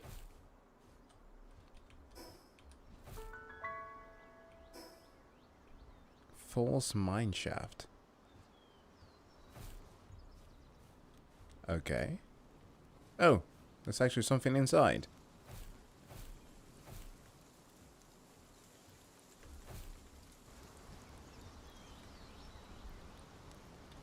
Is this a dungeon?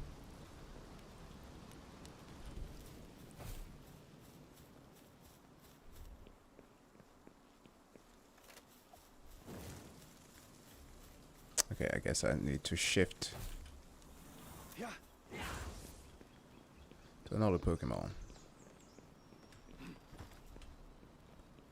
Another pal.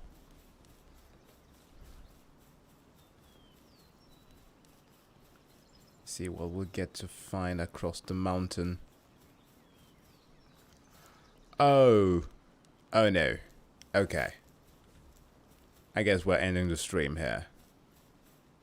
What in the actual F?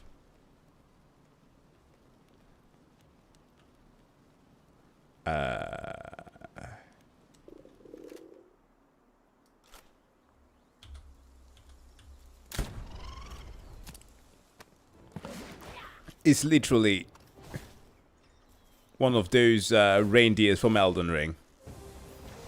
Right? I'm not the only one seeing this. Stuck in a cave.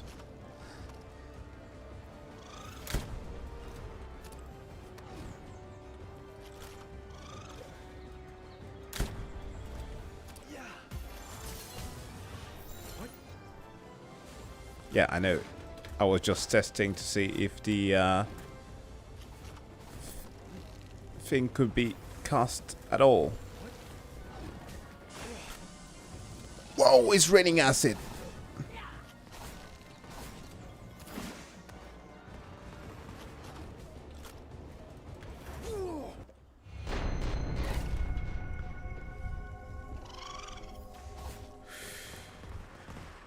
Roblox, oof, indeed. Alright, folks, we're gonna end it here. This has been fun. I guess I will have to put out a review for this game. It deserves it. In Palworld, the stream ends you, indeed. But yeah, thank you for being here, those of you who were, and it was enjoyable. More videos this week, and yeah, in the coming days, and yeah, have a good night, and see ya in the next one. I'll be streaming on Thursdays. I'll put out the schedule on the channel if to put as a reminder. So, bye bye.